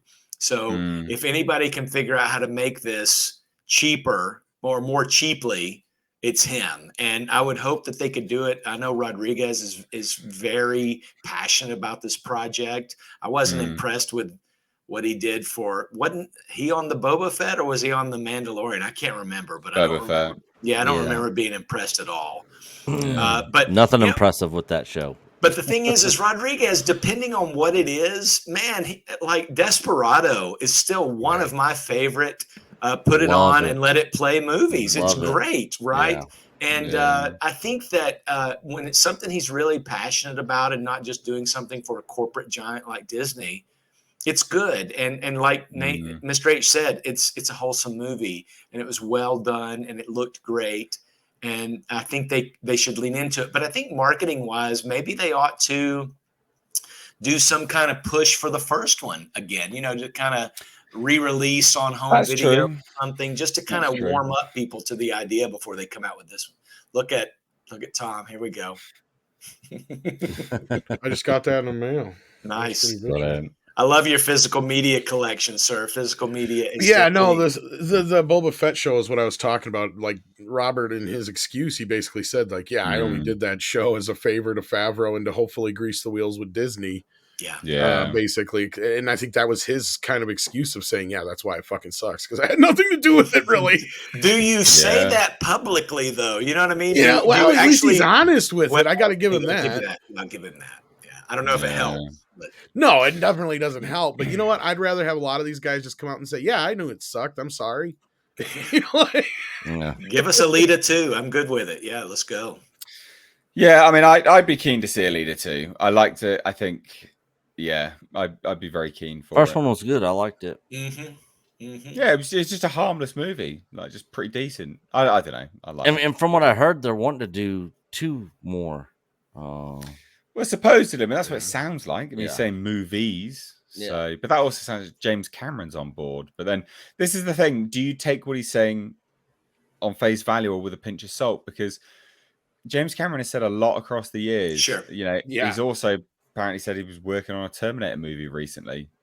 Well, look, he's Canadian. You must remember he's Canadian, so there's no telling what he means. But that's what I'm getting at. I think that he's out there probably pitching for money, right? Look, we'll do this back to back. We'll do them both back to back. We'll finish this out as a trilogy. We'll save a lot of money. We'll make it on the back end. So a lot of this stuff that they say in the press there's a motive behind it. It's not just being said off the cuff. There's a reason they're saying this. Chris isn't wrong. It also gets people talking inside the studio too. Yeah, absolutely. And they get a gauge on how popular something might be. But yeah, no, that's my understanding of it so far at this point. Because to answer your original question you asked me, Nate, I've never actually seen the whole movie. I only watched half of it. And I'm like, and I just quit watching it, never came back to it. It wasn't like I hated it or anything. I just, something happened or what got in the way, life, you know, and I just never went back to it. I never had the desire to finish it. So that's too bad. Yeah, I don't know if that speaks to I'd recommend not, it. But no, I just got to finish watching it one of these days. That's all. Because I actually like, what's his face? Christoph Waltz. I really like him as an actor. Yeah, he's great. I thought he was probably one of Tarantino's greatest discoveries, even though he didn't discover him. He was a German actor for years or whatever. But I mean, as far as bringing him to the American public, yeah, no, I completely agree. So let's shuffle on now, ladies and gents. Just as a quick one, we got 478 people here. Smash that thumbs up button. This isn't because I want the video to have likes. This gets unlisted anyway. It's not for me. That's pretty evidenced by the fact that these podcasts get unlisted. But it's for you. So if you interact with the video, hopefully YouTube will notify you that these things are live again. So please do hit that thumbs up button. We're getting more consecutive viewers now, week on, week out, getting good viewership on these podcasts. So, thank you so much. Genuinely appreciate it. Keep coming back twice a week, Tuesdays, 9 p.m. UK time. Thursdays is 7 p.m. UK time. But yeah, so hit that thumbs up button. Also, like I sort of said at the start, I haven't really said since, this is funded by you guys. So we're going to be moving on to a topic now that, will absolutely get us demonetized. So, and they get demonetized all the time. So super chats are the way to help fund this podcast and keep it on air, and also get your voice heard. We cover your topics, your questions, your input, etc. But let's talk about our final topic, which is Jim Caviezel and mainly The Sound of Freedom. So this movie, the topic of this movie is there's no beating around the bush, and you'll see why I sort of just gave all that spiel just then. It's about child trafficking, obviously. So pretty brutal stuff. It goes on all the time. It's pretty high percentages that is going on in the world. It's pretty brutal. Have you actually seen it yet, Nate? I haven't had a chance. I was going to reply to you. I thought I gave you I think I you gave did, you. Yeah. So I need to. I've had I'll DM you some shit. Because I just want to say, I didn't mean to interrupt you, but the whole thing is the way that people are presenting this movie, I think, is doing it a tad of a disservice. It is about a very bad thing, but I think, Nick, you saw it, right? Yep. You just said you just saw it. Like, I think you'll agree with me. The way it's presented is very tasteful, and the emotions that people are feeling are a result of the story, not anything visceral, right? Yeah. Like they're not very exploitative. They don't get too deep into anything showing it. Wise, most of it happens off screen or is implied. Yep. This is PG-13, right? Keep that in mind as well. it's a lot tamer than I think some people are like presenting it as far as the subject matter goes. I just wanted to put that out there. I was wondering that, it's important. I just got on Fandango and got tickets to go Wednesday night, and I was thinking that some of the people that were reviewing it were making it sound like it might be stuff that might include stuff that some people couldn't stomach, right? And I have heard that you need to take probably a box of Kleenex with you. But again, it's more the story part of it than it is yeah. anything they actually show on screen. Because I guess I just read an interview with like the people that made the film. They were talking about the child actors that are in the film. Like they made sure that the child actors had no idea what they were technically filming. Yeah. And I heard the child actors were fantastic. Yeah, and because of that, they don't really exploit any of those moments, right? Like they could go into this thing like they could really show you the horrors of what goes on and really use that to the movie's, advantage in some way to exploit the situation. But you don't even need that. Right. The emotions that people are feeling without giving away spoilers are just it is an emotional roller coaster. You're constantly on the edge of your feet trying to, even if you know the story, it's a white knuckle kind of thriller in a sense that you want this family back together, right? Like that's the whole thing the movie's predicated on. And this guy, he's trying to see to that. He's got one goal, and in the process of that goal, if he can save as many kids as possible, that's the point. But really, the movie is this overarching story of reuniting this family. Yeah.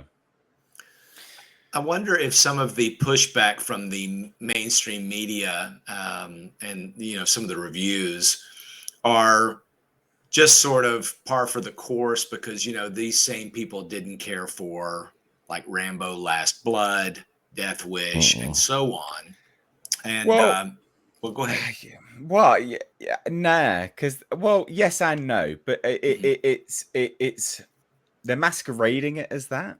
That's the same attitude, but I think it comes from a much darker, deeper place, right? And I think that's quite undeniable. When you've got this movie, like this type of movie, everyone should be able to get behind, right? Yes. Like this kind of story, everyone should be able to get behind it. It's a universal story. Morally, if you have a good moral compass, you could just watch this and go, yeah, this needs to be out there so people get the word out. It's a good story as well. It needs to be on people's radars. There you go. Done. But the likes of Deadline, like Variety, CNN, it's far Washington right. Post. It's the far right media. This is the far right. What is far right? The QAnon. It's the QAnon. They're literally calling it, and this is a quote. Bizarre. This is a physical quote. A QAnon conspiracy fantasy. Yeah. Like this didn't really happen, and this kind of thing isn't really happening out there in the world. That just doesn't work, though. I mean, in other words, did they say that about Taken? I mean, the guy's teenage daughter gets kidnapped for trafficking. I posted a tweet a few days ago because I saw, the same outlets like Washington Post and Rolling Stone were promoting Cuties on Netflix. And then treating this like it's some sort of, like you said, a QAnon tinged thriller about child trafficking, that doesn't happen.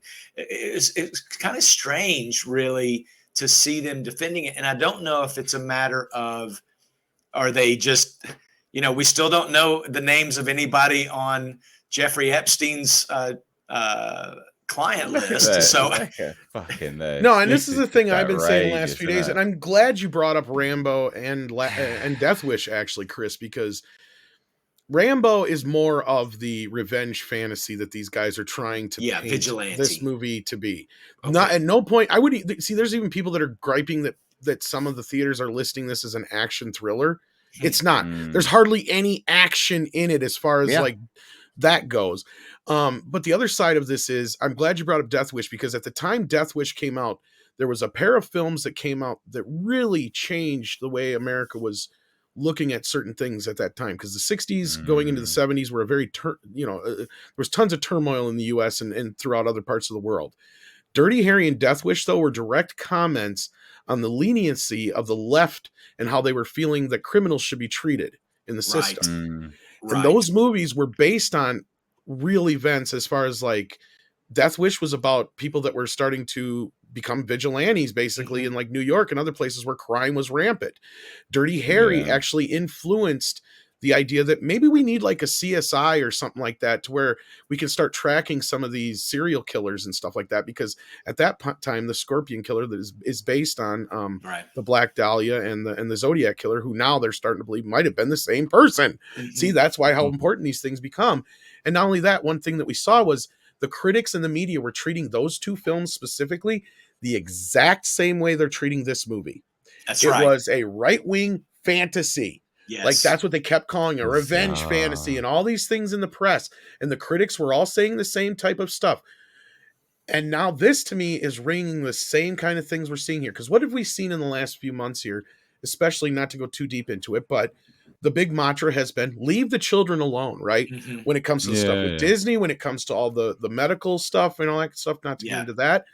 I think this movie coming out at this time, this way, being the movie that it was, coming from the studio system, being bought by the producers and this Angel Studios, which that's the other thing. These Christian films or these Christian companies that promote and produce some of these films, they don't need standard audiences. They have more than enough people in their network that they just promote it to them and they don't force others to have to go hear about it or see it. This movie is taking on a life of its own, much like Passion of the Christ and Jesus Revolution and some other movies have in recent years that have come from that. But this one doesn't have a strong, it and doesn't proselytize, does it? No, and that's the other thing. They can't even really hang it up on that. They've tried to lean into that a little bit, but they're leaning more into the QAnon conspiracy stuff. Yeah. Because they can't even lean into, oh, it's just Christian ranting, you know? That would be the other thing they normally would put to something like this. Well, but that's the thing is it was made by the studio, so that's just a small part of the movie. You can't even really they're really selling what little there is in the movie in the trailers. Didn't Angel Studios buy back the rights though, from Disney because Disney didn't want to release it? Yeah. But and the thing is, they're really leaning heavily into the far right element. That's what they're calling it. Far right this, far right that, this, blah blah blah blah blah. Like it's bizarre. It's bizarre. We're in a world now.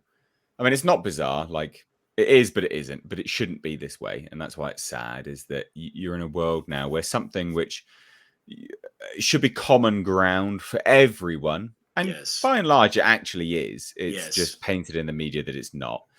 And the thing is, this is common ground for everyone. Near enough everyone can get behind this. And that's why you are seeing a bit of a movement in the Western world now pushing like, no, leave the kids alone. Like you've gone definitely too far now. But the mainstream media obviously perpetuates an image which is counter to that to say, no, this is far right. You support this. It's not common ground. Oh, no. And that's what they're trying to do. And it's just, it's a shame. I actually have a clip that really is exactly what all these media outlets are saying. The CNN clip, if you want to show it. I don't know if you've seen it or not. That's CNN. I think we'll be okay. I mean, it's just it's news. That's true. You mentioned this CNN. It's important, I think, to remember that the guy that was a producer for Jake Tapper over at CNN was accused of shocking sex crimes against minors. I wonder sometimes, most people in the media are always. I wonder if that's why they are attacking this movie. There's sort of this. I've been watching. I'm a little late to the show on the morning show on Apple. But there's this culture, and I wonder if there's a culture at some of these media outlets where, hey, man, I'm okay, you're okay, my girlfriend's a little underage. I don't know. But this is a great clip, by the way. This is worth watching. The Fever. Because it really sums up the Rolling Stone review. Yeah, it does. So this is all about A Sound of Freedom, right? Yes. Yeah. And I got something very interesting to add to this whole thing. That you guys might not have heard about also that's going on, but I'll get into it after this. All right, let's listen to this then. All right. Ready? And you seem pretty familiar with him because he doesn't really hide his association with this real wild plot that involves, drinking the blood of children and things like that. No, he doesn't hide it at all. And you have a lot of people who are in this world of QAnon who say, oh, they don't know what that is. They've never heard of it. They're just asking questions. With somebody like Jim Caviezel, he is openly embracing it. He's openly using its catchphrases and its concepts. He's speaking at QAnon conventions. And this film is being marketed to either specific QAnon believers or to people who believe all of the same tenets as QAnon, but claim they don't know what it is. And The Sound of Freedom does focus on a real issue of Yeah. sex trafficking. But that theme, it's sort of like that kernel of truth that feeds the QAnon This is the rub conspiracy here, theory. right? Like, this Tell is us the how those two things work together. this is how they try to. Sure. And the most durable and the most believable conspiracy theories are not entirely false. There's something in them that is true and the rest of it is false. But the believers point to the one true thing and they say, oh, you don't believe that this particular thing is true. In terms of child trafficking, we know trafficking is real. We know it has real victims. No one is denying that. But these films are created out of moral panics. They're created out of bogus statistics. That bugs me. I'd like to know what he's talking about as These far films. as bogus statistics in these films. Yeah. Exactly. Yeah. Did he Now, the complain movies- about Taken? I mean, come on, dude. Exactly. Or these are the same people that made Bohemian Rhapsody. I don't remember anybody going, you know, that movie was almost completely bullshit, but hey, you know. You're muted, Chris. You're muted, Chris. Yeah, it doesn't matter. I'm just bullshitting over here. It's ridiculous, man. You don't need to hear what I'm saying. It just it gets on my nerves that they're attacking this movie for it's based on a true story. How many movies out there are based on a true story that they start ripping into on the regular? Yeah, they exactly. don't. It's just we're here to be entertained. We're here to be moved. They're not sitting here trying to talk about CNN's producer who was charged with child porn and child abuse. It's just really strange. I I'm can't glad you believe- brought this clip up. What was this nonsense about drinking the blood of children? or Okay, something like there's that? okay. What the They're fuck? It's called twisting- adrenochrome. Look it up. It's yeah, insane. they're twisting things that that the real Tim Ballard and Jim Caviezel have talked about. And actually, I'll address that in just a moment. And I know Nick really has something to say about this too. There's like 20 seconds left of this. Let's finish this out here. Okay. They're created out of fear. And with something like Sound of Freedom, it specifically is looking at QAnon concepts of these child trafficking rings that are run by the high-level elites, and only people like Tim Ballard and only people like Jim Caviezel, and by extension, only people like the ticket buyer can help bring these trafficking rings down. So there's a very participatory element. You're not just going to see a movie, you're just killing 2 hours on a hot day. You are helping bring down these pedophile rings and save children. Now, it's not true, but it's a very comforting and it's a very warm feeling to have. Yeah, Yeah, of course it's not true. That is Nothing not- happened on that is- Epstein's island. Yeah, and I gotta. Just real quick, but that is absolutely not what people are thinking that's happening. They don't think that they're bringing down pedo rings by watching this movie. They think that they're spreading awareness. That's all it is. What? How do these people get off on this nonsense? Like, how do you even say that with a straight fucking face? I don't understand. It's a shame. Fucking- Nate, I want you to look at the link that I just shared, though. This guy's acting like this doesn't happen with children and these blood sacrifices, but the BBC has reported on children being trafficked specifically for blood rituals. This is not a new Yeah. thing. That's from 2011. Yeah, and I just had a clip up there from the Hollywood Reporter, who actually kind of was one of the few papers to actually say this in any kind of smart terms. But yeah, go back to what you had. THR did? Okay, I'm impressed. Yeah, they were just basically saying, even though these things have been discussed on QAnon boards, the movie is not a QAnon movie. Like, they at least were smart enough great. to say that. Yeah, THR. Well, did Very anybody good vote for article. Trump? Because that's what I really need to know. If you voted for Trump, whether or not I can go see your movie. It's ridiculous. It's a shame. Right. What did you want to add to Yeah. that then, Nick? Yeah, go ahead, so Nick, please. So I don't know if you guys have heard any of this going around social media or anything, but allegedly there is AMC theaters seem to be trying to bomb this movie and prevent it from being shown. There's been a lot of reports out there going around, and I have an AMC close to me, so I actually went to the AMC by my house to go see this movie, and but apparently they cut the ACs off in the theater. Well, this movie's showing. The projectors mysteriously will quit working, and they have to refund people their ticket money. So that's the biggest reasons. Refund of the tickets. I wonder if that's just some sort of ploy. I mean, honestly, is Disney calling AMC and saying we'll pay for every ticket you refund? You can't beat Indy 5. What is the point? Yeah. Well, I wouldn't say they would do that. Okay, there's two sides to this, and I wonder if Jonas is still in the chat because he and Pearl were going to actually look into this. And I was waiting to hear back from him on what they found out because I had gotten a few people sending me a few of these too. And yeah, there was I think it was an Instagram or TikTok video that a lady had put up where she had claimed this had happened. And then a bunch of other people had chimed in underneath it saying that it had similar things happen to them too.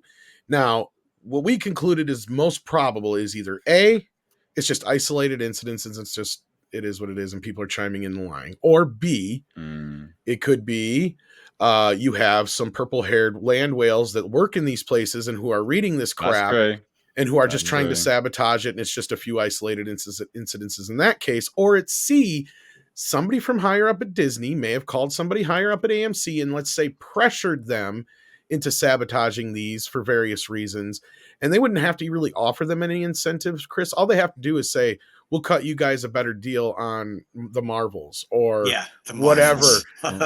or they could threaten them with not letting them have something coming out or the next Avatar movie. You know, that's how, and Disney is, and that's the thing with the option C, is Disney's not above that shit. We've had several reports where they will strong arm these theaters into doing several things, and it's not a secret.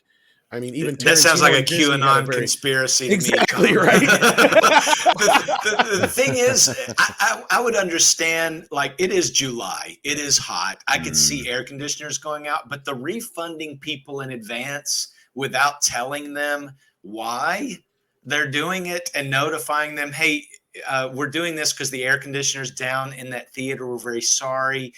Please use this credit to purchase tickets for it on another date.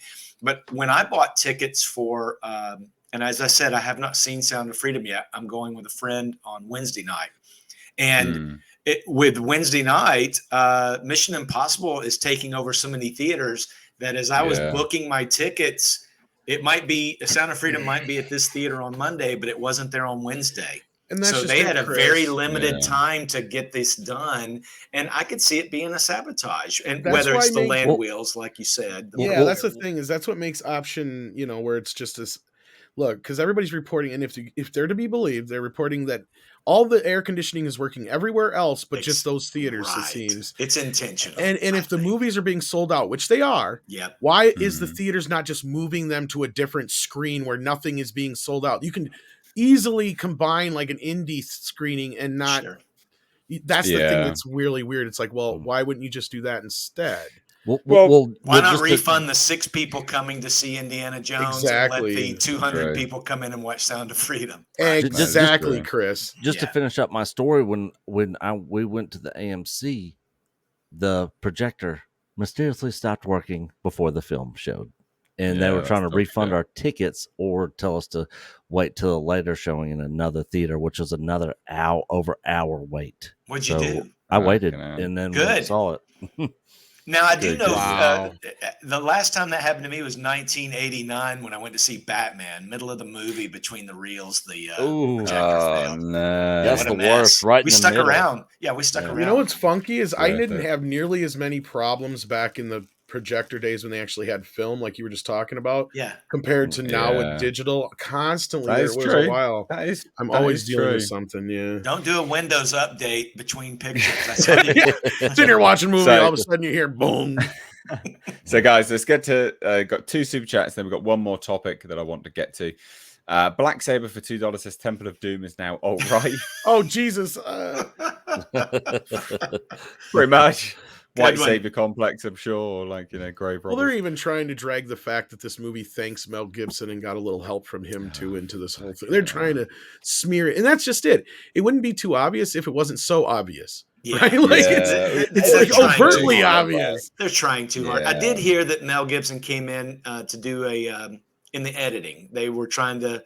They let him watch it, and he said, "Look, I think if you do this, and this, it'll be a better movie." I mean, Mel Gibson is a great filmmaker. He may not be a great Oscar-winning actor anymore, filmmaker. but that's right. I trust Mel. An accent seller for 50 Norwegian kroner says the left. Cuties, yes, Queen, love those girls. Son of Freedom, ooh, dangerous movie. Yeah, I mean, there's a massive level of hypocrisy about it. It's weird. But let's get on to something really good, which I can't wait for. There's a new Godzilla movie by Toho. What the fuck? Oh yeah, this came out of absolutely nowhere. Literally, Well, I've not heard that. I've known it was coming for a while, but I'm just. I I'm know. surprised I know the we're name actually of getting it. here. Godzilla minus one. Minus This one. is yeah. So I've been reporting on Toho's rights deal with Godzilla for a while, right? And I remember reporting a while back saying that they're well because loads of people are like, oh, MonsterVerse needs to stop making movies so Toho can make them again. Toho, they're not dumb. Toho was incredibly smart about this. Yeah. They made Legendary buy the rights to Godzilla with a caveat that they can still make movies right? Every other year.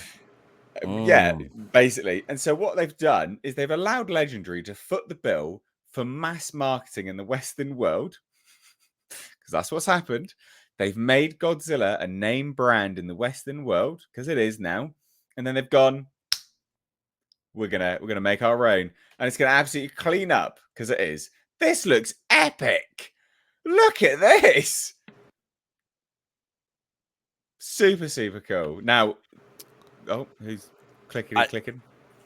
I prefer Godzilla over Kong. Out of all the monsters, Godzilla's my number one. Yeah, I don't know. You're not American. I agree. Nah, Godzilla's You're not sick. American, sir. I have since I was a kid. I just I'm kidding. Of course. His back lighting up and then shooting the fire/electricity, blue flame that he shoots out of. I've always liked. Nah, Zilla's cool, but I've always just had a soft spot for Kong. I like Kong. Don't get me wrong. To me, it's Kong is the OG, right? Yeah, like definitely that, and OG. he's also all American, right? Yes.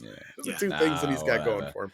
That's just my personal opinion. Anyway, point is they've been really smart about this. Yes, Godzilla, people knew what Godzilla was, but this is nowhere near as mainstream as it has been. So yeah, there's some people in the chat going, "Oh, it was already a well-known brand." Yeah, nothing like it is now. Come behave. How can you say that with a straight face? Yes, people knew it, but nowhere near as mainstream as it is now. Nowhere near as mainstream as it is now. And so what Toho's done is incredibly smart. It's the first Japanese-produced Godzilla since Shin Godzilla. So debuts in Japan November 3rd, and then we'll have a theatrical release in the US. They have to release it by this year. Yeah. So next year is when Godzilla vs. Kong 2 comes out, right? Yeah. That's the only stipulation is they can't release them in the same year as a US Godzilla film. Well, here's the sort of plot synopsis, I guess. Set in a post-war Japan, Godzilla -1 will once again show us a Godzilla that is terrifying and an overwhelming force, which you already get a sense of from the teaser trailer and poster. And that is President of Toho International saying in a statement, the concept is that Japan, which had already been devastated by the war, faces a new threat with Godzilla bringing the country into the minus. Now, I can't show the trailer because Toho are notoriously brutal with copyright claims. But what we will do is have a look at a little bit. Now, what I really like about this is that Toho's, I love the fact that they're so smart anyway about this, but I really like the fact that they're bringing it back to war. Yeah. 27 seconds. That's your freeze frame, Nate. 27 seconds is the one. We'll get there. But they're bringing it back to war because that's what it was. It was supposed to be. I'm kind of disappointed we're not getting a sequel to Shin Godzilla, but I'm fine with this too. Yeah, I agree. But doesn't all of this look good? Even this, it's sure it's a still and all that, but fucking hell, it does look good. It does look good. Yeah, I like it looks old. It looks like vintage footage. Mm-hmm. They've really nailed it. Like that, it looks so good. Which I think is a neat approach too.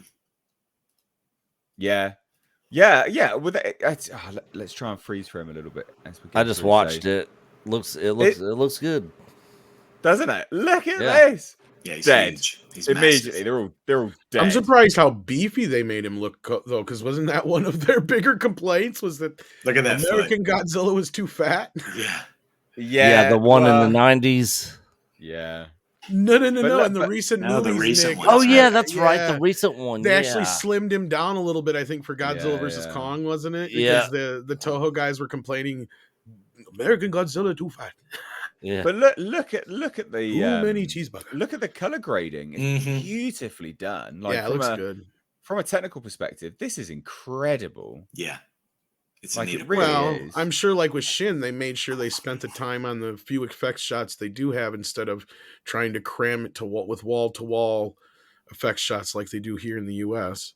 Because I mean, I remember somebody tweeted out the other day. Yes. They're like, "Why is it that a movie like Jurassic Park from 1993 Fucking looks look at amazing, yet something now looks like crap?" And I said, "Well, the main reason is because Jurassic Park only had 52 CGI shots. The last Jurassic Park movie had like over 3,000 or like Mm. 2,000 some." Yeah. It If takes that a long tells you time, anything. guys. I mean, Exactly. it They're not is- taking the time they used to. They're not taking the care, and No. these guys are obviously taking the care because look at that. That looks amazing, Absolutely. Doesn't that look beautiful? Oh, Like even the individual staining on the teeth, you can see it here. Mhm. Like that's so good. Yeah, it's great. And there are shades of 2014's Godzilla in there, like Yep. absolutely, you bit. can see a little bit. But I mean that's smart. That's smart art designers. They take what works, Yeah. and develop it.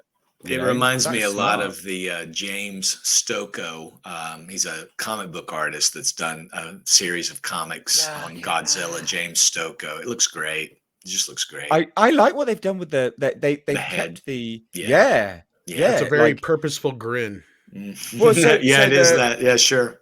Well, it's But- almost like the head crest. He's that, gonna you know, tear that those high that tower is what he's wires supposed to down. have anyway. But they've managed to Agreed. work it into the design Go, that go, actually like it Godzilla. works. Yeah, that's very like that was that from the OG? I think it was a little later Godzilla that they had. It that was. kind of, Yeah. yeah. Yeah, but it's still incorporating. Yeah, no. My favorite design for Godzilla was actually the 80s version, the 85. Same. Godzilla 84. era. Same. Oh, I Yeah. Me- think they've done yep, such me a good too. job with this. I am so hyped for this.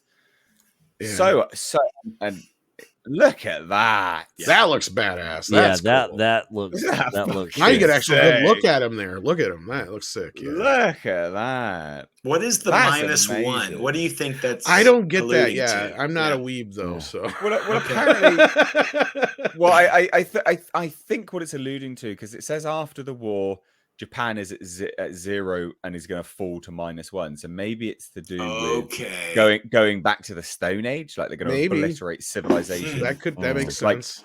See what I mean? Like after a war, they're at 0. You know, they've still got civilization, but they're at 0 because And Godzilla's I going to don't make know. it even worse, take him back even further. yeah, that's a quick idea. I have no idea. Look, It look might at be the like a size. translation of the way of saying it's kind of almost like a Oh. prequel in a weird way, like Maybe. -1, because like I don't know. Maybe I'm wrong, but Oh, I love. yeah, I think this. you're probably more right, Nate.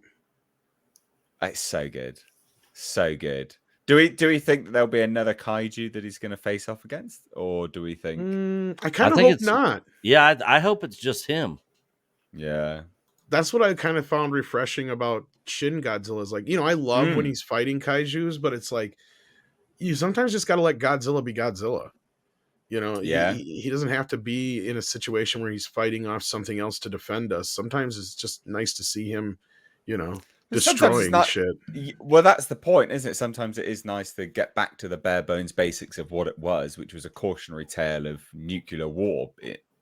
In effect, that's what it was supposed to be. Godzilla represented the atomic bomb, didn't he? Yeah, he points out the falling of man. Mm.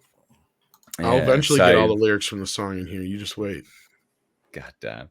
I can't wait for this. I'm super stoked. Super stoked for that. Very smart, Toho. Very, very, very, very smart. So we got some super chats. Dung is fun. $2 says Indiana Jones and the Dial of Dementia. Yeah. Dial of Dysentery, Dial of Decrepity. There's many comedic. The takes. denial of disappointment. Yeah, lots of denials in there. They were good. Dirus or Dyrus for $5 says, I want Toho to make a Son of Godzilla movie. We need more good dads. You want it like, I don't know if I could handle it like the old school ones. No. Well, I like what Toho's doing I don't now. know. What Toho's doing now is exceptionally good. I love what they're doing now. Like Shin Godzilla was good. This looks great. I'm very excited for this. And you know what? There's no Western shit in there either. Like, you know, it's just going to be straight down the line. Love it. No, that's one of the things Absolutely I don't mind. it. See, because I gotten yelled at for griping about a few things lately. And one of them being like that new Superman Legacy or My Friend Superman or whatever, that show that's on TV right now, the HBO Max one that looks like anime, and I've been getting yelled at for that. And I'm like, look, why is it I can't ask for things that are Western culture to actually be presented in Western art forms? I don't want my Ninja Turtles looking like, this. I don't want my Superman looking Yeah.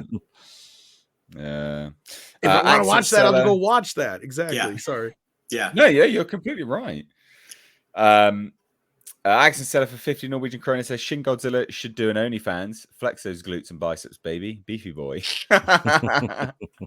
Oh dear. Showing off that chin, maybe he needs to show off more ankle. That -1 is coming out this December, right? December 1st. Yeah. Is that, like I said, they have to have it in theaters before the end of the year because and then the Godzilla X Kong isn't that coming out in March next year? Yep. Is that Wow. That's the stipulation, Chris, is that they cannot, the only thing they can't do is release a Toho Godzilla movie in the same year. So they have to make sure it gets out before that next one comes out. It's gonna be exciting times. Exciting times. Well, this is the thing. Like, that gives the fact there's a drop of this. Yeah, I'm like, I've got another movie to look forward to. Yeah, finally. right. Exactly. Super good. Super good. That is the end of the show, ladies and gents. So we're going to round it out here. Again, just thank you so much for joining. We'll be back again live running the show on Thursday with a fantastic panel of guests as well. Again, on Thursday, 7 p.m. UK time. But before we go, please do check out everyone's channels and websites down below in the description box. So you've got Tom Connors from Midnight's Edge After Dark. You've got Chris Brawley from Bleeding Full. We've got Nick from Nick Talks Entertainment down below. And just real quick, guys, what have you got going on? Chris, over to you. Plug some shit. Go. Yeah, well, we're going to kind of blow some smoke up Tom Cruise's butt a little bit about his big movie coming out this weekend. We're doing a little look at the Hugh Jackman stuff, a lot of stuff that you've covered already here today. Hulu launched their big Animayhem. They're really going to lean into their animation and anime sub-genre channel right now. So, just check us out about every couple of hours. We've got a new story up at Bleeding Fool, and feel free to rake us across the coals in the comments or tell us how you really feel. We won't ban you unless you start name calling. That's the only thing that gets you banned at Bleeding Fool. Tom Connors, what you got? Why did I say that? That's so weird. I don't say Tom Connors. Most people usually don't refer to weird. him. Yeah, just don't call me late for supper. I got Midnight's Edge After Dark coming up here in 35-40 minutes ish, there you roughly. go. So yeah, you can join us over there. We're going to talk about some of the stuff we discussed here, probably some more of this Sound of Freedom stuff, because the producer has now responded to the CNN video we watched here just a few minutes ago. So we might get into that a little bit too. Yeah. Nick, what you got going on? We chill stream on the main channel over on Echo Base Network this Thursday.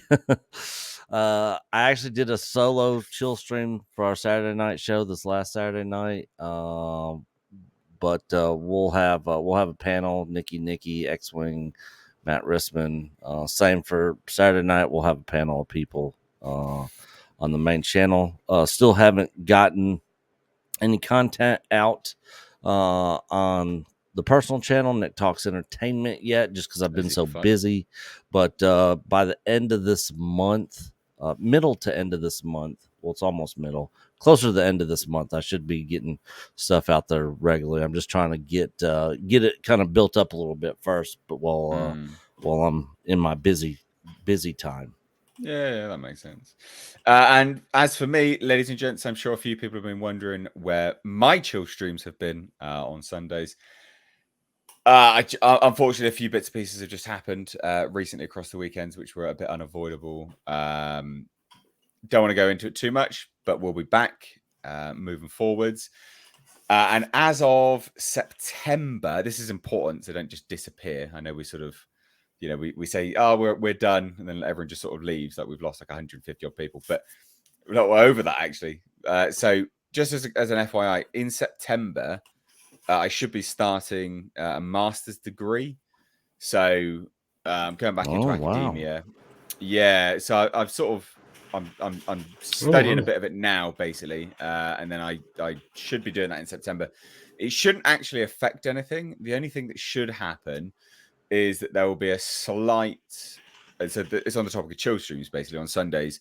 It may mean that the stream on Sunday that's usually on a Sunday gets pushed to another day, or it becomes every other Sunday, something like that. I haven't quite figured out what will happen yet with that.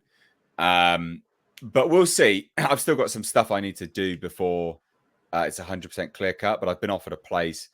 I just need to do some things first to ensure I can actually do the master's degree and become a doctor of something, as it were. So with Dr. H moving forwards. Dr. H. Anyway. Yeah, exactly. Now you will have to keep the mustache. It'll be kind of like yeah, funny stuff. But I thought I'd just let you all know about that, ladies and gents, because I know some people have been wondering where the chill streams have been on Sundays. They will come back, I promise.